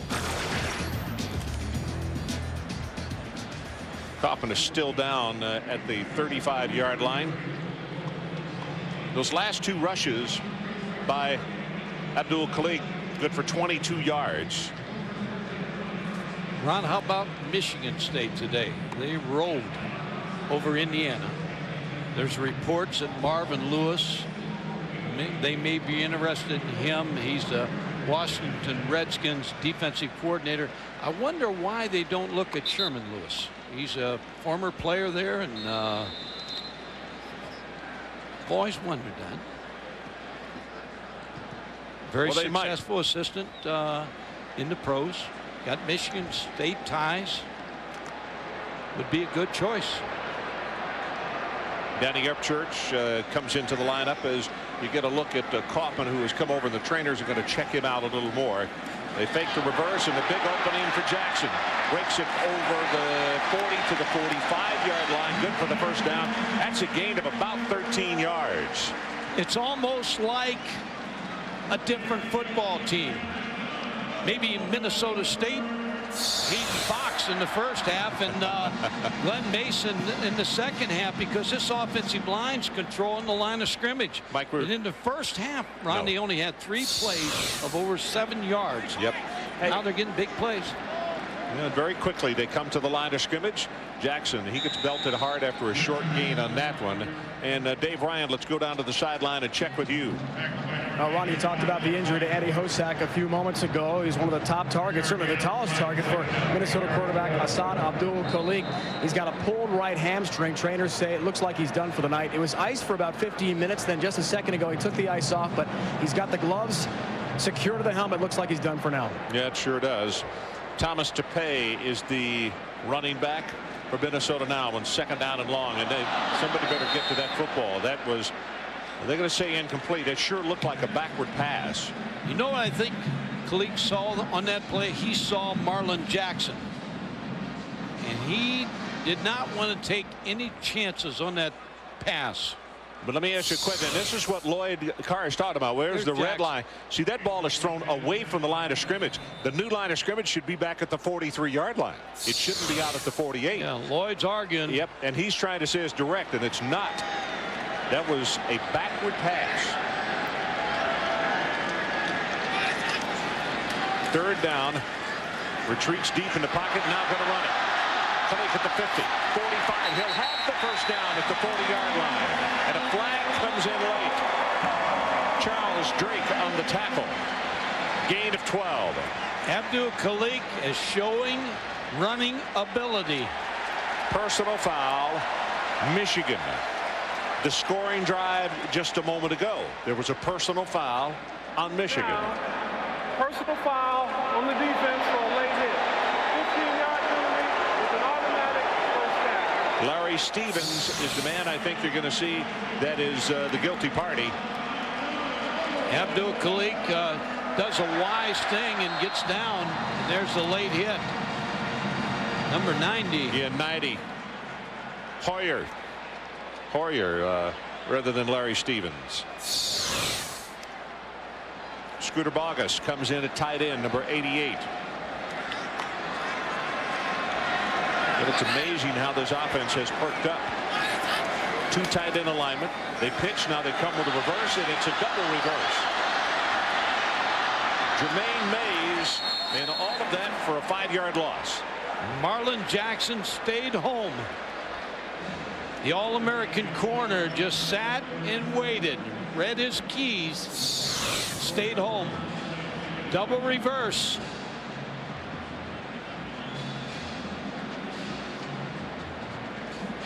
Yeah, you can see 44, Thomas DePay, trying to get up and blocking, but the only thing he could have done is hit him in the back.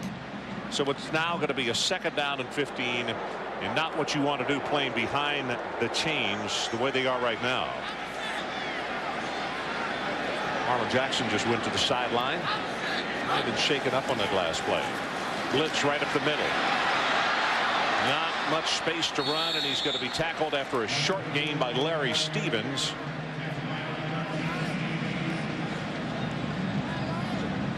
Now you wonder, with Hosack out, UTEP bummed up. Lost some receivers, although UTEP's in the lineup on the field. You know that. Not to cry for Minnesota, but UTEP playing with an injury. Bogus has got a brace on each knee. Third down, they need to take it all the way to the 15-yard line.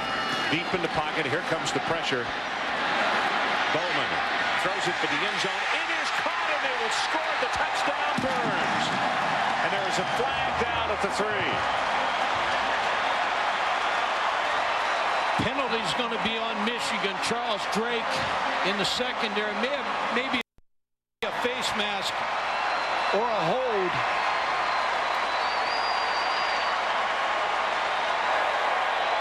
Face mask on the defense. Fingers decline. Touchdown. 27 yards. That's one where your quarterback throws one like that. Most of the time it's picked off.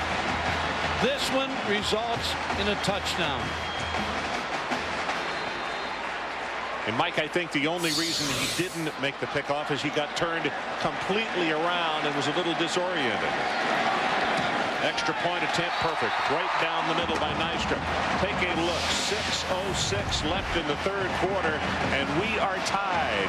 Gopher 17, Wolverines 17. We'll be right back. So we're tied at 17 with 6:06 to play. Hoyer's personal foul aided Minnesota, and Mike, on both scoring drives, and don't want to take anything away from the Minnesota offense, but both of those drives were aided with 15-yard personal foul penalties. And Dave Ryan talked to Lloyd Carr, and he talked about ending the first half with so many penalties. They've carried it over here in the third quarter.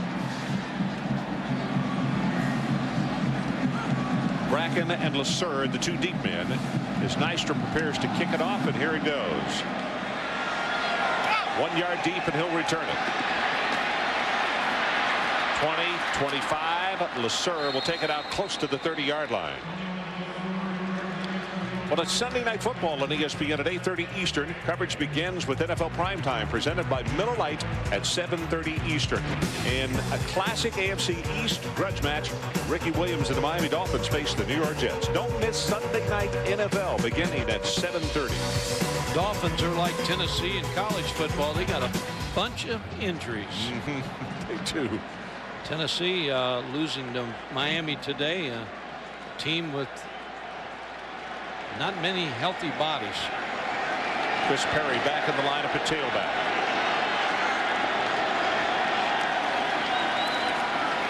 Play action, and they zing this one, and in and out of the hands of Edwards. Reese Davis, let's check back with you.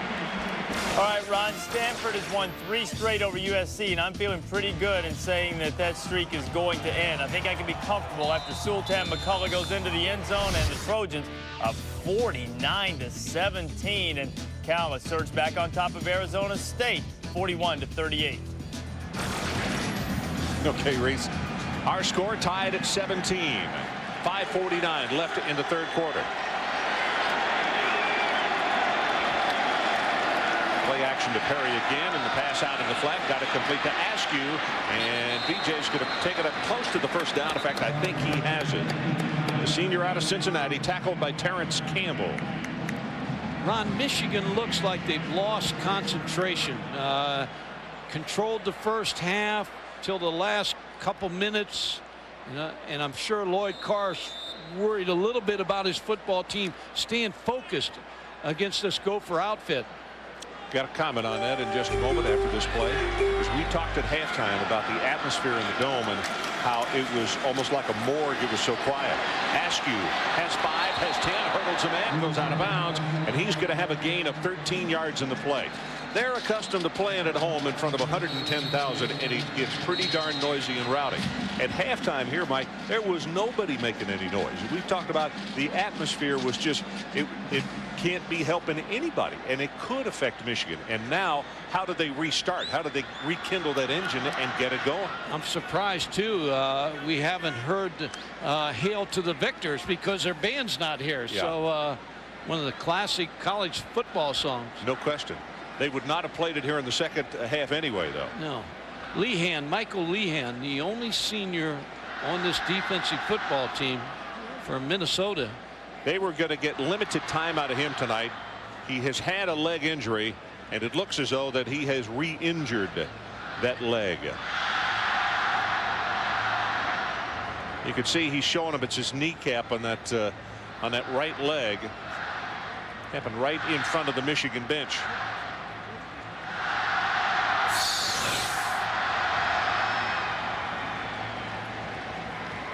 Yeah, you see his legs being stepped on by Eli Ward. Yeah, his teammate inadvertently stepping on his leg, and that's the reason he was down.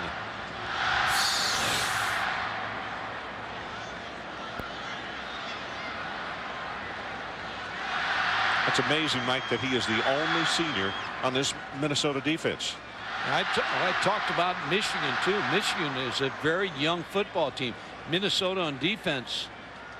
Glenn Mason said a lot of the starters will be pushed in spring practice because he's got a lot of good young players behind him. So the situation, first down, Michigan driving the ball well on the ground. It was Askew on that last carry, and they have it with the first down at the Golden Gopher 47-yard line.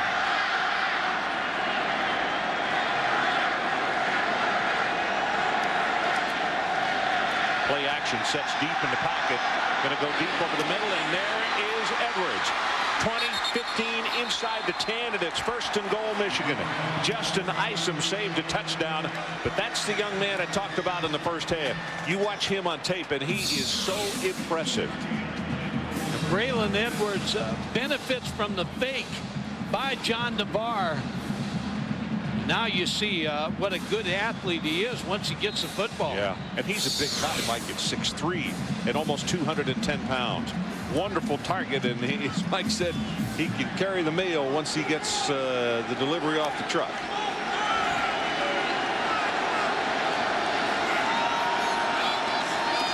Perry, left side, big opening, is going to take it inside the 10, down to around the 7-yard line.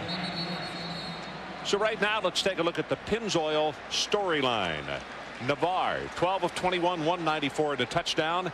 Abdul Khalik of Minnesota, 11 of 23, 113, 2 touchdowns and a pick, and that was in the end zone. And Minnesota total yards 97 in the first half. Since then, 128. Replay, first down. Late flag. Yeah, I Motion. apologize. I never saw that one. I tell you what, Lloyd, he just can't be pleased. All of a sudden, I never should have said first penalty of the ball game. But since then, we're blaming you. Yeah, but I'll tell you, most of them have been against his Wolverines. 5 penalties now. 2 of those are personal foul. Pressure right up the middle. They throw the screen. Nice job at the 10. Spin move and down to the 8-yard line. Chris Perry and Reese Davis. Let's go back and check with you.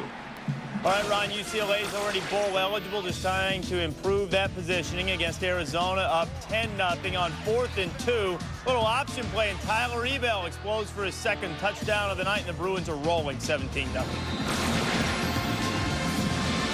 Bobby Toledo's guys coming alive offensively. They'll get ready for the Trojans later on in the year. Trojans have got them, and they also got a date with Notre Dame. Second down. They need the 1.5-yard line to get the first down. Perry, nothing to the right. Boy, does he get stood up and knocked down hard by Reed. Darrell Reed, a sophomore out of Farmingdale, New Jersey. Very productive player. Yeah. Coaches say even in a loss, he had an awfully good game against Ohio State. Jopru, the tight end's going to pat his hip. That tells the fullback, you block inside, I'm blocking outside. Third down. Crowd in the end zone there trying to make some noise and disturb Michigan. Navarre sends Edwards in motion. That's who he's looking for. The ball is tipped and knocked away. Ken Williams with a nice defensive play, the freshman out of Oakwood Village, Ohio. Had a shot at the interception. Just out and up by Braylon Edwards. John Navarre trying to fit that football in there. No place to throw it.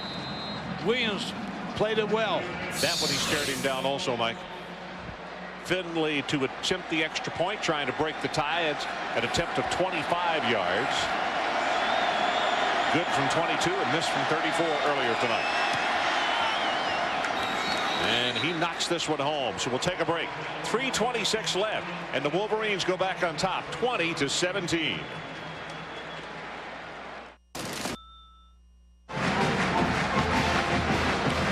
Golden Gopher band strikes up the fight song, and they still like the situation, although they're down again, this time 20-17. But the Golden Gophers have accounted very well for themselves in the second half. They've really changed directions offensively.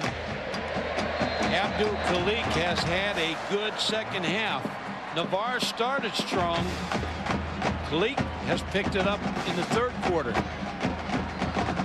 Khalik's passing much better, plus the fact his running has been the difference in 2 first downs and keeping drives going. Bram's about to kick it off for Michigan.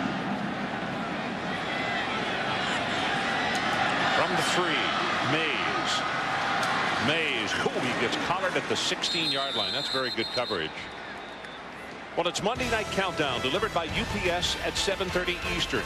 Join Stuart Scott and the best of the business for all the news from Week 10 in the NFL.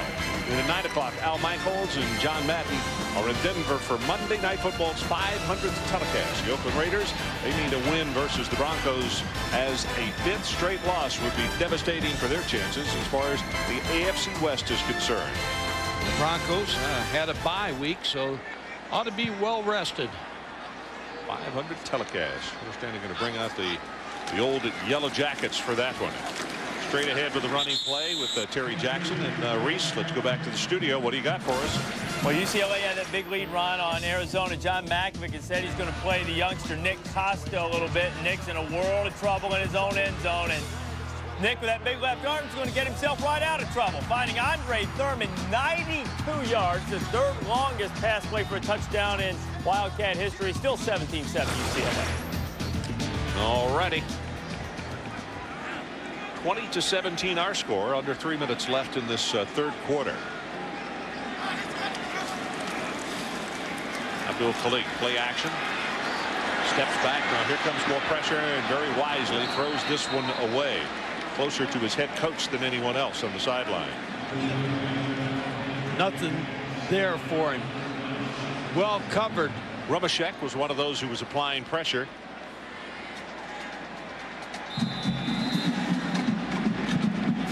Glenn Mason, Mitch Browning, Tony Peterson, coaches we talked to, very confident they could play with Michigan. And they have made a game of it here in this second half.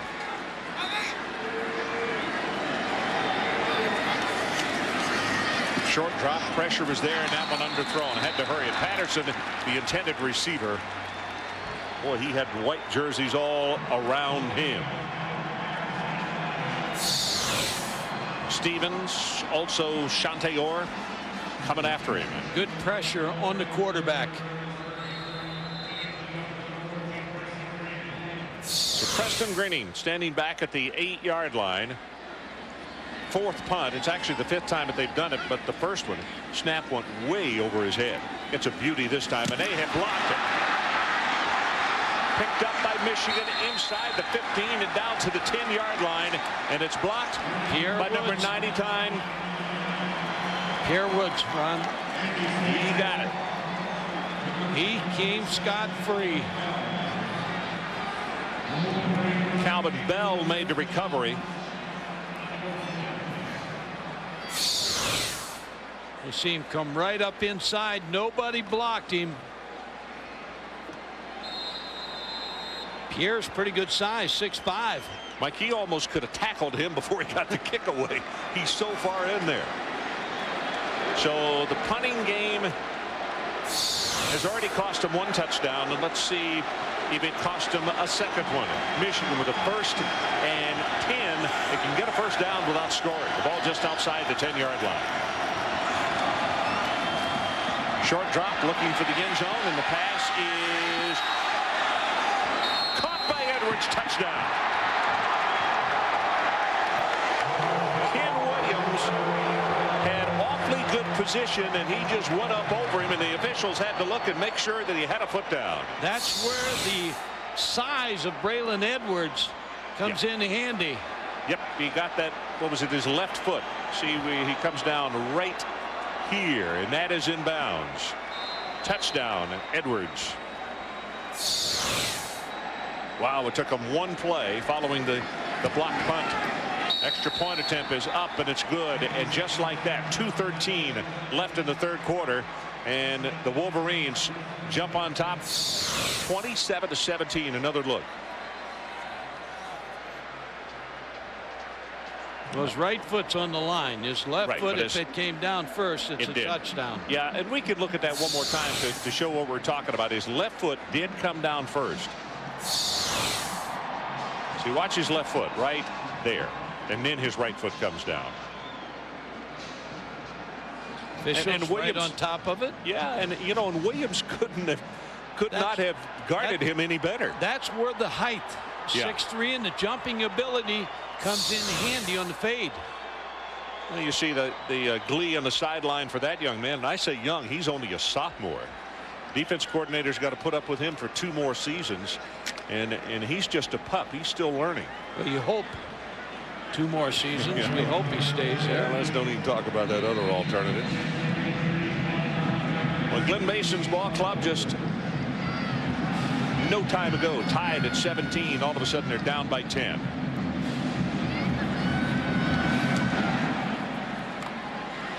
This kick is going to go out of the back of the end zone, so they'll scrimmage from the 20. Tuesday night on ESPN at 8 o'clock. It's a MAC East showdown. Miami of Ohio traveling to Marshall. Byron Leftwich, will he be able to continue his quest for the Heisman Trophy? And Then on Thursday night at 7:30, it's a must-win in Conference USA. Louisville taking on Southern Miss. College football on ESPN Tuesday and Thursday. And our crew will be in Marshall for that game on Tuesday night. I'm anxious to see it. Leftwich gets a lot of pub. But I'll tell you what, the young man from Miami of Ohio is outstanding. That's going to be a great matchup. Byron Leftwich has 2,995 passing yards. Here comes pressure from the backside, runs away from it. Now he's just going to have to tuck it and get out of bounds, get as much as he can. Reese Davis will go back to you. All right, Ron, we've got a shootout in the Pac-10 that continues on. 41-38, Cal over Arizona State. Kyle Bowler, Joe Igber, and Cal trying to win its 6th game of the season, up by 10 on the Sun Devils in the Sun Devils' house. Georgia's finished off Ole Miss 31-17 to 5. That's a good comeback after losing last week to the arch rival Florida. A lot of times it's tough to bounce back. Only team in front of Georgia now is Auburn. 3 wide receivers to the right. And they go with the running play. Jackson hit behind the line of scrimmage, and it's Rumashek who was there to mess everything up. And Dave Ryan down on the sideline. What do you have? Ron, certainly a big difference with the Minnesota offensive output in the second half. At halftime, Lloyd Carr, the Michigan coach, told me how impressed he was at how well they were containing Asad Abdul-Khalik when he tried to roam from the pocket, keeping him to very short gains. After all, they worked hard. Watching game film in Minnesota, using several different players on the scout team representing the very quick Abdul-Khalik. In the second half, the contain not nearly as effective. Jim Herman, defensive coordinator, with a good plan. Straight in the pocket this time, zings it right over the middle and has it complete at the 40-yard line. Or was it taken away? It was taken away by LeSueur. Patterson looked as though he had the football, and then LeSueur just robbed him. Ball thrown a bullet by Khalik. Oh, it went right through his hands. I see.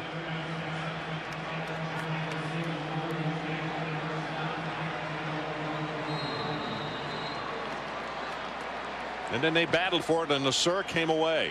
So a blocked kick just a moment ago here in the third quarter, and now with 1:16 to play, a turnover on the interception. The ball that was tipped went in and out of the hands of the Minnesota receiver, and the Wolverines have it at the 40-yard line. This is Askew, the right side, running hard, and he'll have a gain of 4 as he gets to around the 36-yard line.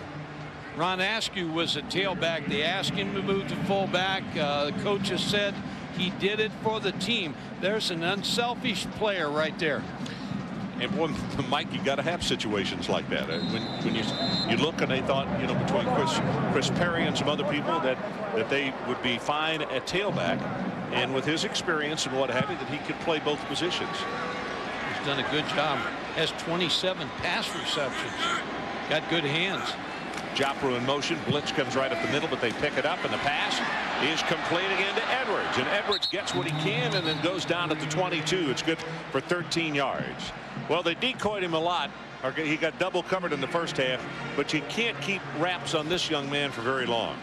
Edwards is the next superstar at wide receiver in Michigan. I don't think there's any question about that. Nobody will argue that point. Slides and gets open. And that's smart. I mean, he got what he could, and then he went down. 4 catches, 75 yards.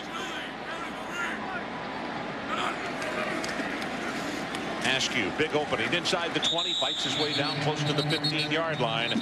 Campbell combining with West to make the tackle. And that is the end of the third quarter. So let's take a timeout. And as we head for the final 15, it's the Wolverines by 10.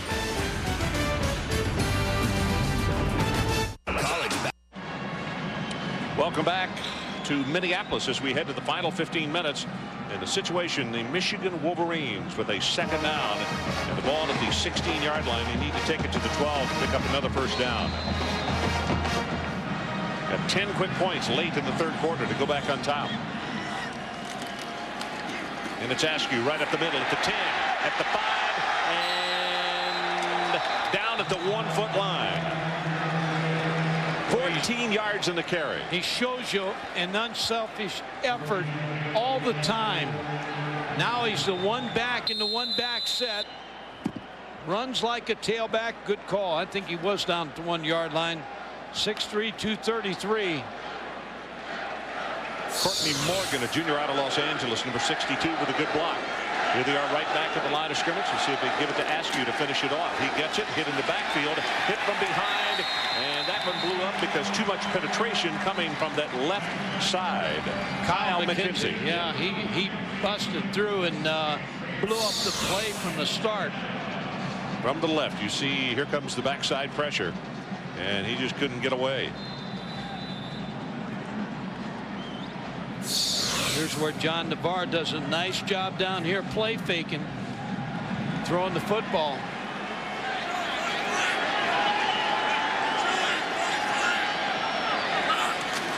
The book in motion. Askew left side, bites hard at the 2, at the 1.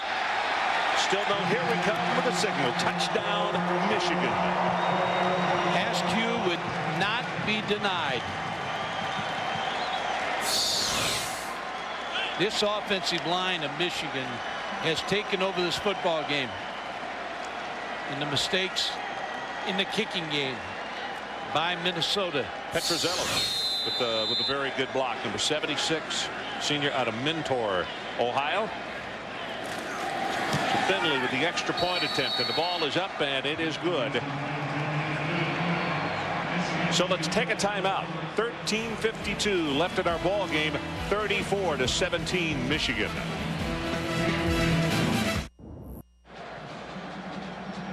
John Navarre on the sideline has just led his team to another touchdown. They were tied at 17 late in the third quarter, and now all of a sudden, as Askew took that one in for the touch, they have doubled it. They are up 34-17. Raps prepares to kick it off. Michigan has won 13 straight from the Golden Gophers, trying to make it 14. Boy, his kickoffs have been really good. It's been a weapon. Well, the ESPN's Game Track brought to you by 1-800-CALL-ATT. For Minnesota, in the third quarter, they found their offense, scoring in this touchdown pass right here to Patterson. But then Michigan storms back. They block the kick. And on the very first play, they throw it for the end zone, and Edwards is right there getting 1 foot down for the touchdown. Nicely thrown by Navarre, and a really fine job done by Braylon Morgan, the sophomore, to bring it down for the touch.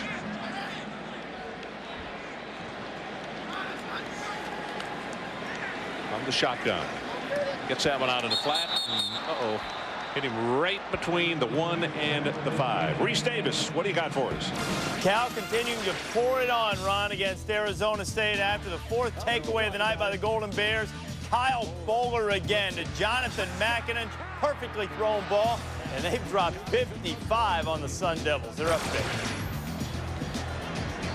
I know how some of those schools out there could save money. They don't need defensive coordinators because they don't play it. From the 20. Pressure gets by the first man, now drills it over the middle, and that is caught. What a job by UTEP. Ben UTEP, the tight end. That's a great catch. Probably should have been pass interference as well.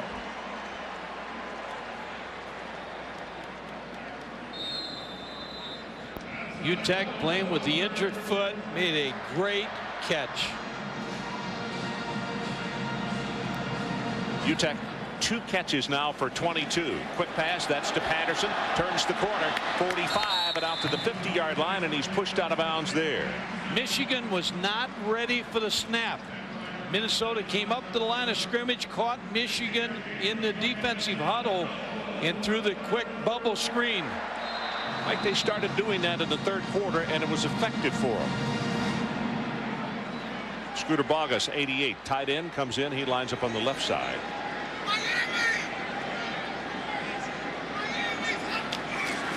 And they eat back into that lead. This running play is not going to go for anything. Maybe a loss of about a half yard, as Rumashek was one of the first men, along with the Sorrentos, to make penetration and be there for the stop.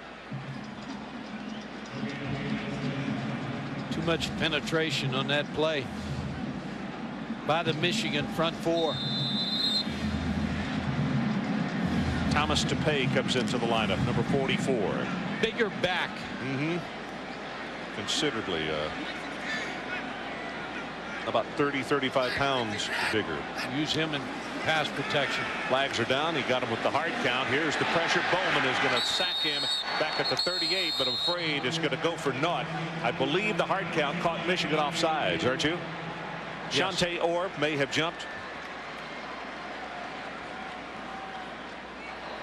Offside defense. 5-yard penalty. Replay, second down.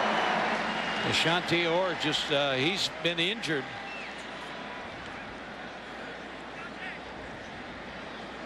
Khalid gets him on the count.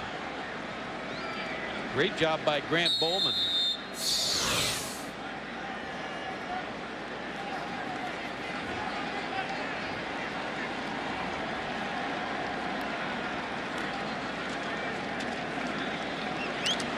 (34-17), about to go into 12 minutes left to play in our ball game.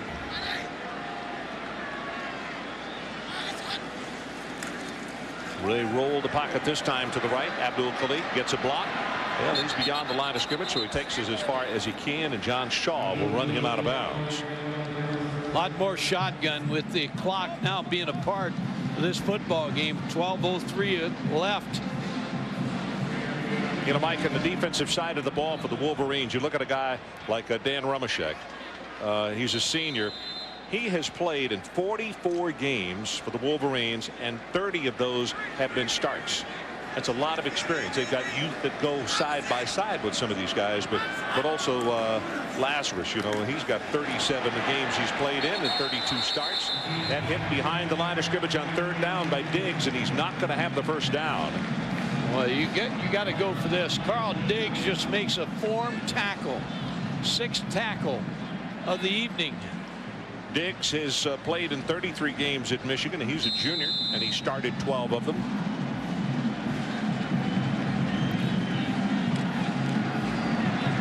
Khalid may have to run for this first down.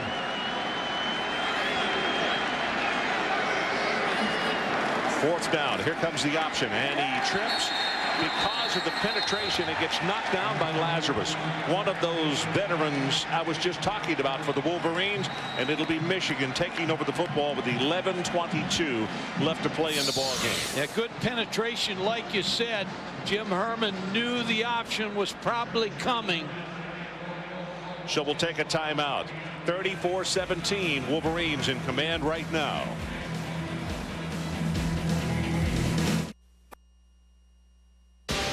ESPN's College Football Saturday Night, presented by the United States Postal Service, and in part by Saab. People who test drive a Saab usually buy one.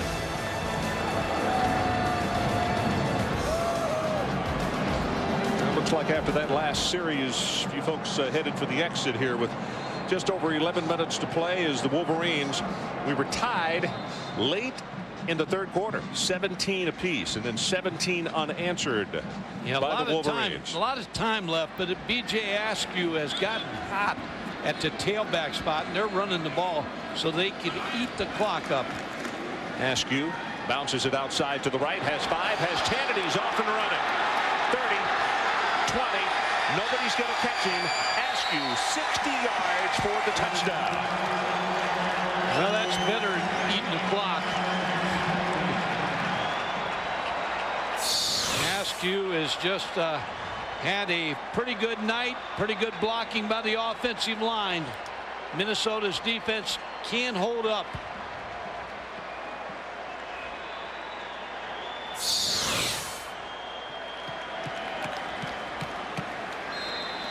Finley to attempt the extra point, and the bar is the holder.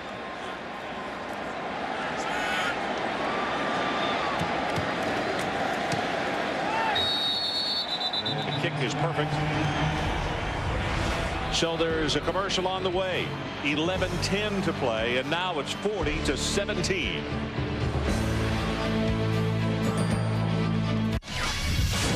Tonight on SportsCenter, Heartstoppers. Who beat the Glock in college football? Can the Mavs remain unbeaten? And why Chris Carter won't catch more Downtown Minneapolis on a clear and cool Saturday evening. Mike, plays over 7 yards. Michigan now with 19. Minnesota with 11. Yeah, too many big plays by Michigan, and to win back the Jug. Jug's gone back to Ann Arbor. From the couple of Jugheads there from the Archie comics. Kick is coming down 2 yards deep, and they will not return it again. Reese Davis, what do you got? Well, Ron, Iowa and Northwestern this afternoon. Another splendid performance by Brad Banks. Didn't throw an incomplete pass. 10 for 10. Accounted for 5 touchdowns in a 62-10 romp. Hawkeyes still unbeaten in the conference. Likewise, Ohio State. What about Brad Banks for a little Heisman talk right now, guys? Yeah, I think he's alive, Reese. I really do. And I think Iowa is, and I agree with Trev Alberts. I think Iowa's the best team in the Big Ten. Playing the best football. Ball is chipped, and it is intercepted by Michigan. And down at the 24-yard line, Cervantes. Since this youngster came in the ballgame, he's played extremely well. I think Patrick Massey got a hand on it. 94. Yeah, he's the one who tipped it right there. Well, Michigan's defense had a couple lapses. Impressive. They're getting ready to close up the coffin here.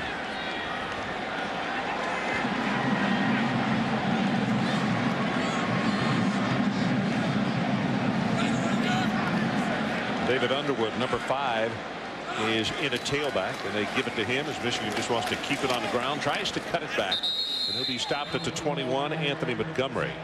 Okay, who you got on your picks here, my friend? I still got the Heisman list. I still have Byron Leftwich. He's the best player in college football. Expect to see him play. Ken Dorsey had a pretty good game today. How about Chris Brown?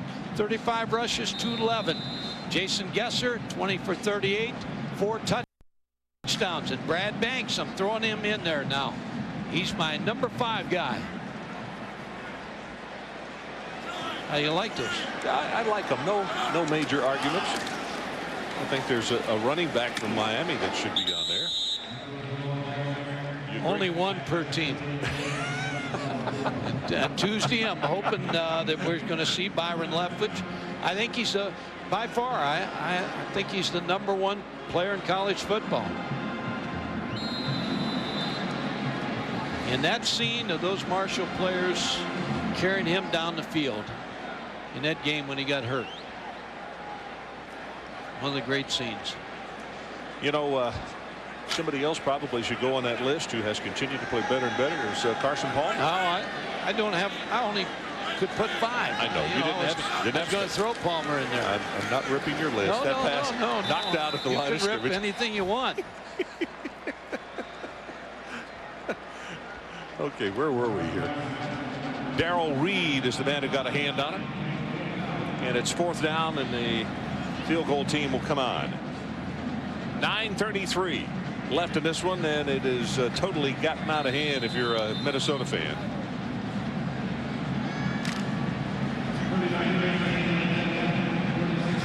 Well, that young man's exactly right. Sports Center next, immediately following our ball game. 36-yard field goal attempt. Got the distance and does not have the accuracy. Well, it's amazing. You know, Mike, if I were a good soccer player, I would also take a football around with me if I'm in high school and just kick it. You can get a real good scholarship because there are bad kickers all over the country. A little too late in life for you, Rod. Not talking about me. I'm talking about maybe my grandson. We'll be right back. So 41-17, just over 9 minutes left in this one. It's too bad that the schedule does not have those two teams against each other. They should play. Draw play and hit at the line of scrimmage. And Dave Ryan, let's go down to the sideline. What do you have for us? Ron, in his 6 years at Minnesota, head coach Glenn Mason has tried very hard to bring back a once proud football tradition here. It goes back 118 years. This picture is in Coach Mason's office, dating back to 1908, precedes even Memorial Stadium. He doesn't know who Minnesota was playing in that game. What he does know is there was an overflow crowd, and that fans, yes, they actually risked life and limb to see the game. Some were on top of, I guess it'd be phone or telegraph poles back then. School officials certainly would love to see that passion come back to the Twin Cities for Minnesota football. Isn't that amazing? That guy was sitting on top of that pole. Well, he is going to have the first down, and then gets cracked pretty hard from behind. Scott McClintock, one of the first men to get there to him. Can you imagine what was going through his head climbing up that pole? He had to be first there to get up that pole. Well, he could have been, you know, nursing the little brown jug before he got up there. That's about the only reason I can figure you could get on top of a pole. He'd have fallen off. Yeah. Yeah, he'd have fallen off right there. How about this guy? He's chasing up the pole. He's going up. There's another guy coming up. Yeah, those are Bob Uecker tickets, aren't they? Wow. Oh, boy. Big Ten champs in 1900. That's why they were climbing up the pole.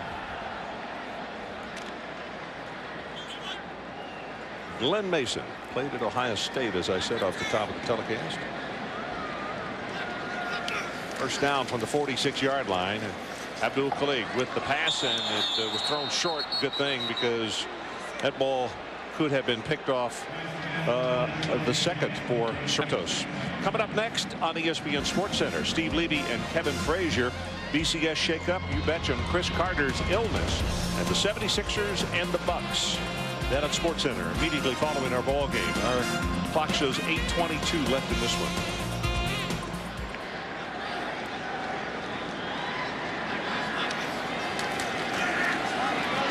Here comes pressure.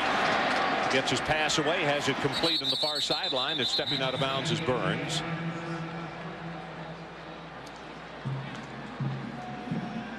You talked about the longest win streaks.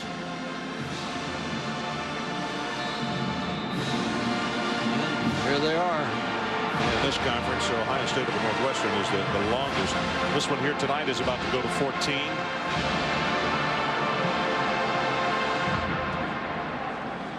Third down, Wolverines. They need a couple. Or Minnesota, I should say. Gets that pass complete. That's Patterson.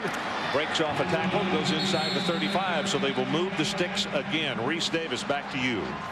All right, Ron, one of the fantastic finishes in the history of college football, certainly in my lifetime. LSU and Kentucky, Cats up by 3. Marcus Randall just heaving it up, and somehow, some way, Devery Henderson for the game. You see all these finishes in College Game Day Fun. Right immediately following Sports Center. They'll have they'll wrap up everything that happened today. Hoyer collided with Spytek, and Hoyer was still down. In fact, he has just gone off the field. And he took a pretty good shot from his teammate. That pass complete. Is going to go for a first down. Keith Matthews. He's a sophomore out of Akron. That's his 6th catch of the year. That stops it with 7:36 left, and there are 3 flags deep in the secondary.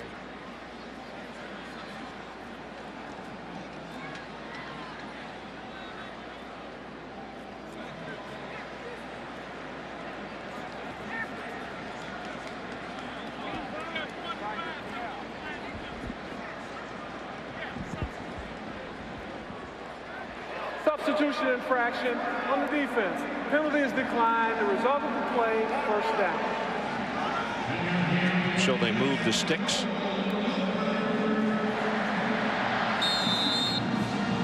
Minnesota still trying to stay alive here in this game. 9th play of the drive coming up here. The scrimmage from the 18, short drop, and this pass coming out to Matthews. Turns it up behind the block at the 10, and now down to the 5. And the sophomore looks pretty active there. Cerratos comes over to make still another tackle. Good block by Ellerson, number 83. As soon as this ball is thrown out, you see the block right here by Ellerson.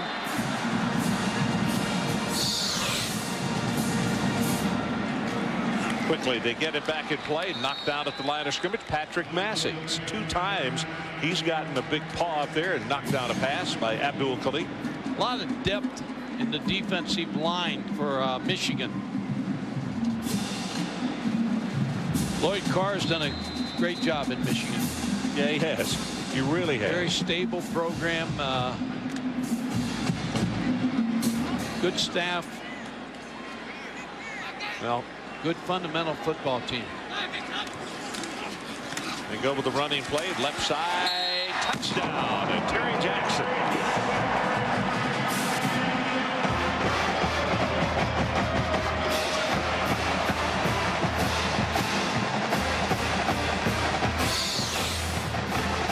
Terry Jackson's been working all night as the tailback. And I expect Minnesota to onside kick. 19 for 89 and a touchdown for Jackson.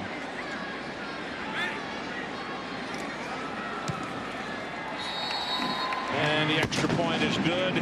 We'll take a timeout. 41 to 23. We'll be right back. 24. Victor. So number 11 Michigan trying to pick up their 8th win of the year. Here's the onside kick, and the Good Hands team is right there as the ball is caught at the 49-yard line, and that's Ronald Bellamy who is there to grab the onside kick. Coming up next on ESPN, Steve Levy and Kevin Frazier on SportsCenter. Shakeup of the BCS, Chris Carter's illness, and the 76ers and the Bucks. That and more. SportsCenter immediately following our game. We show 7:14 to play here in Minneapolis. Well, the last time Michigan had the ball, I said they were going to go to Askew and kill the clock, but he broke away for a long touchdown run. He went 60 yards, so he didn't kill much of the clock, did he? About 7 seconds. Underwood and Dudley are the setbacks this time.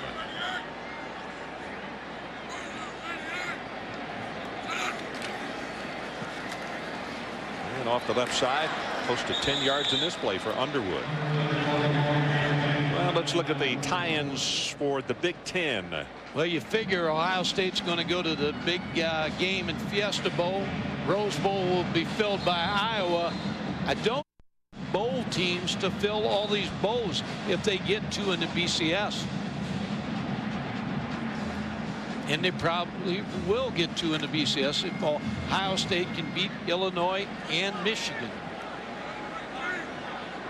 I think the Michigan game with Ohio State is going to be another war, and it's going to be hard fought and not very easy. Yeah, when you go back last year, Craig Krenzel, the quarterback who's from Michigan, who plays for Ohio State, he led that victory last year at Michigan for Ohio State. And that's the big game right here. Of course, Michigan's worried about Wisconsin next. Was that an arrow or a check? I think it was a little bit of both. Okay. Want to make sure.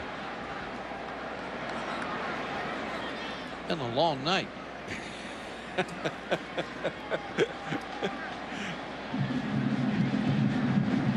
Minnesota defensive line just a little undersized. Tom Sims is the defensive line coach, does a great job. Played for the Chiefs. Solid defensive coordinator. Used to be the head coach of Bowling Green.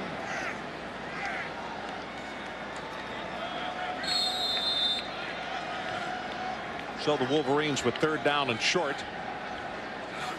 The book in motion, and they go straight ahead with the quarterback, and they'll have the 1st down as it will move the ball down to about the 36.5-yard line.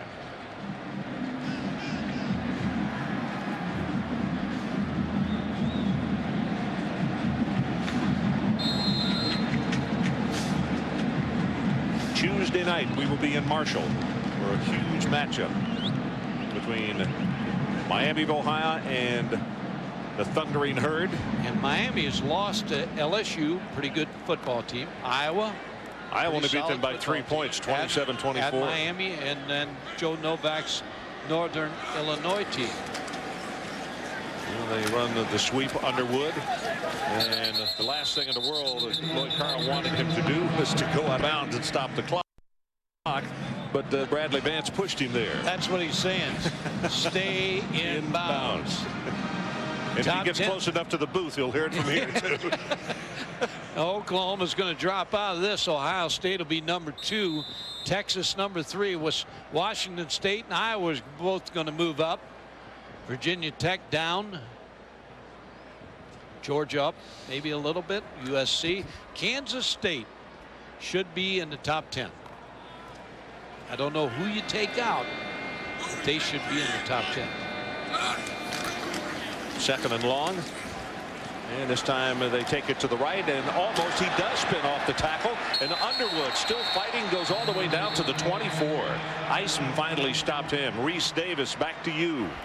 Well, guys, you saw what happened to Oklahoma after they played Colorado. The Buffs had trouble with Missouri, went into overtime with the nation's leading rusher, Chris Brown, over 200 yards, a winning touchdown there. You can see it all in College Game Day Final following Sports Center tonight. Notre Dame bounces back, tough win over Navy this afternoon. You know, that's an impressive win by Gary Barnett's ball club, because he had to go to Columbia and play after losing a tough game at Norman last week. And those are the kind of games, Mike, that can jump up and hit you right square between the eyes. And he pitches it back to Underwood, and he turns this one up and goes for a couple of yards. I'm gonna be watching Reese tonight. Reese and Bino and all those guys. The undefeateds today. 2 losses. Ohio State with a impressive win. Here's the 2 that go down. Was that a check mark? I assume so.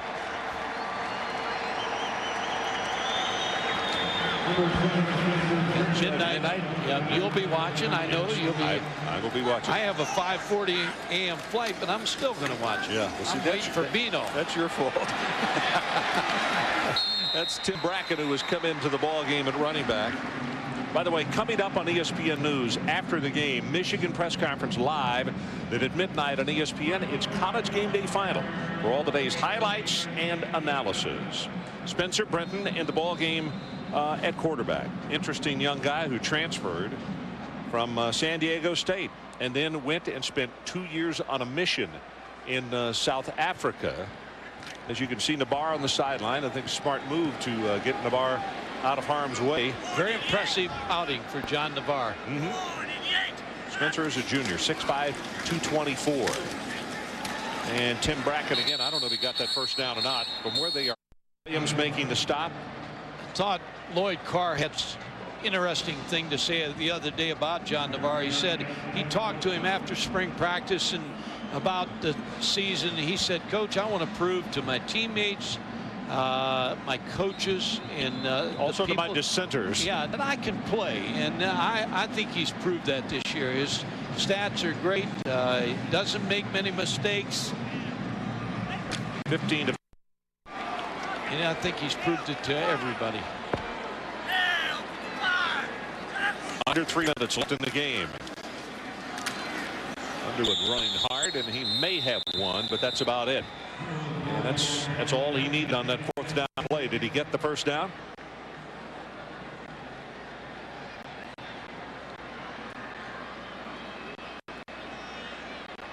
Well, they've stopped the clock at 2:49.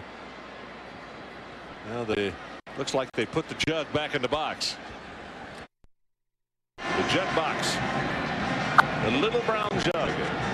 This is one of the oldest contested rivalries in college football. 10th. Looking over to the sideline as John Navar signals in the plays. Lloyd Carr really doesn't care if they score a touchdown here. He just straight ahead. Church. Underwood, I beg your pardon. David Underwood. Ohio State today, their defense went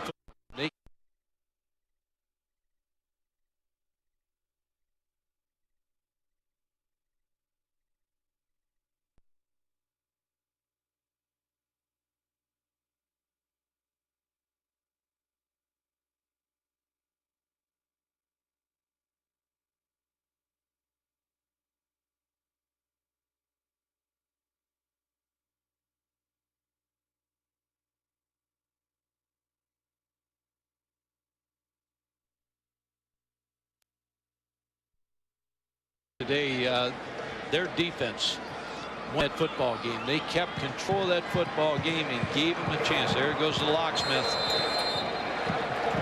Here comes out the jug. The little brown jug, and there it is.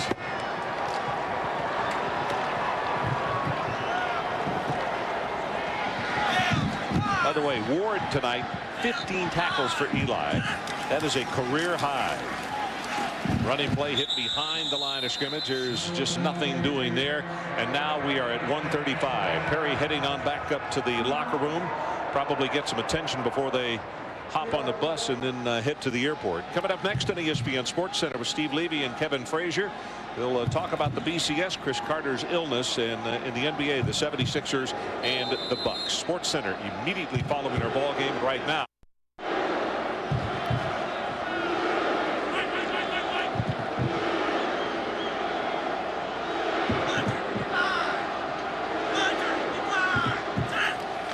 With a very long count, and they run with a little counter play.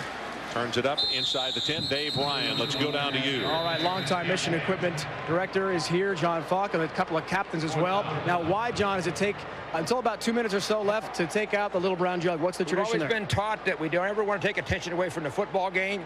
Nothing's won until it's officially over. And this is too valuable to bring out and too much attention. As you can see right here, everyone now is taking pictures. It distracts from the game. But now that this game looks like it's well in hand, and our captain's going back to Ann Arbor. Good luck. Back to Michigan. Good luck, guys. Okay, Dave, good hustle there. And Yogi Berra said it best. Ain't over till it's over. That's right. It's over. String is now going to go to 14 games in a row that Michigan will have defeated the Golden Gophers of Minnesota. And the clock has run out. Final score, Michigan 41 and Minnesota 24. Coming up next is Sports Center. For more, log on to ESPN.com, your home for college football on the internet. This has been a presentation of ESPN, the worldwide leader in sports. Good night, everybody, from Minneapolis, Minnesota.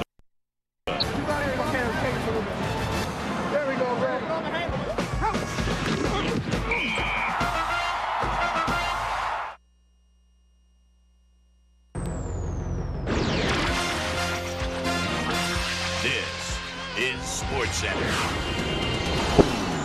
Does BCS stand for be changing soon? Top-ranked teams put their season on the line. Some take care of business, others push to the very limit, while some need a miracle. Count! Touchdown! Last play of the game, and I don't believe it! Our game day crew will explain what it all means to the national title chase. The dream is gone, but not forgotten. The NBA's last unbeaten team makes a stand. Is his season over as quickly as it started?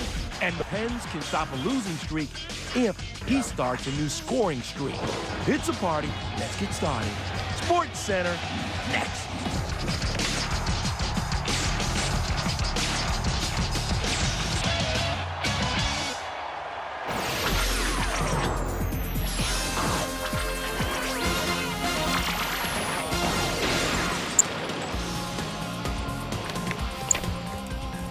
Hi, folks, and welcome to Sports Center with Kevin Frazier. I'm Steve Levy. Something remarkable tonight in the Nets-Bulls game. Yes, later.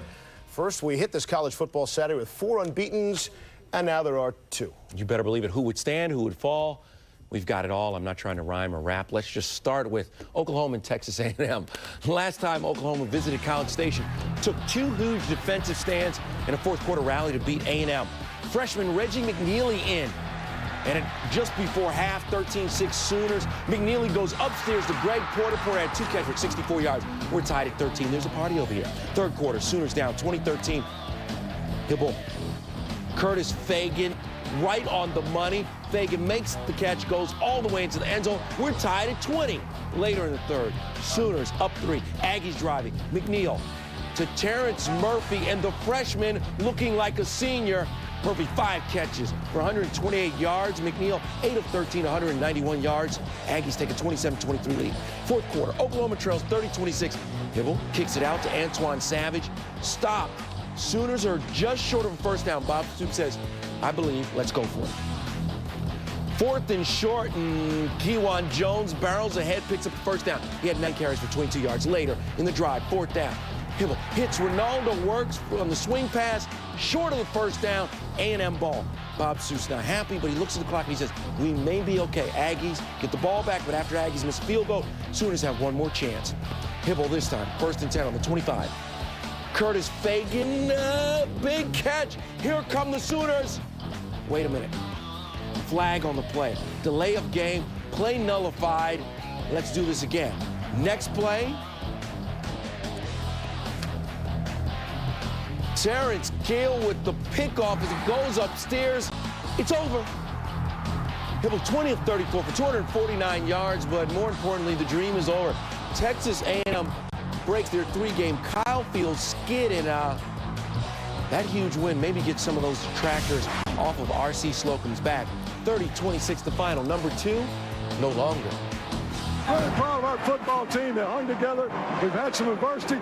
They never gave up. We got some fighters, some great characters. I'm proud of my players. I'm glad we hadn't had this feeling much. Don't like it a bit. They don't like it. But, you know, we just got outplayed. That's the bottom line, and we got outcoached. I don't ever put it all on the players. It's both of us together. And to me, we lost together. Would 3rd-ranked Ohio State be the other unbeaten to lose at Purdue? Maurice Clarett did start for the Buckeyes. A little extra shoulder pad. Holy Buckeye! Straight drop back. How many coaches would have just tried to get the first down with 2 timeouts left? Little push off by each guy, and Jenkins still makes the catch. Under a minute left. Purdue down 4. Boilermakers rallied to beat Ohio State in West Lafayette 2 years ago. Kyle Orton throwing deep. Chris Campbell, as always, he's there with a pick. Craig Krenzel, Michael Jenkins, and the Buckeyes stay undefeated. Ohio State wins 10-6. So would top-ranked Miami be the other school to lose for the first time? They were visiting Tennessee. Volunteers homecoming game, and they schedule the Hurricanes. Wow. Final, first quarter, here we go. Play of the first quarter. Dorsey, Andre Johnson, 44-yard reception. 1st and goal. Goal from the 1. Willis McGahee, touchdown, ties Edger and James to the Miami single-season touchdown record with 17. It's 13-3 Miami. Under a minute to go in the half on 3rd 11. Casey Clausen sacked by Jamal Green. That would be the last offensive play of the game for Clausen. Re-aggravated the right foot injury. He watched the second half on crutches. 3rd quarter on 3rd and 9. Dorsey to Kellen Winslow. And the hurdle for the touchdown. Hurricanes win their 31st to 3. Still had plenty of college football. No green jerseys this week, but Notre Dame still looked green against Navy. Kentucky, meanwhile, just seconds away from ending their 12-game losing streak against SEC-ranked opponents.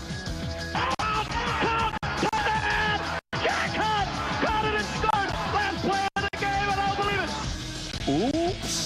The year's wildest finishes on the way. You don't want to miss that. But next, the Game Day crew joins the party to break down the day's biggest story, A&M's big win.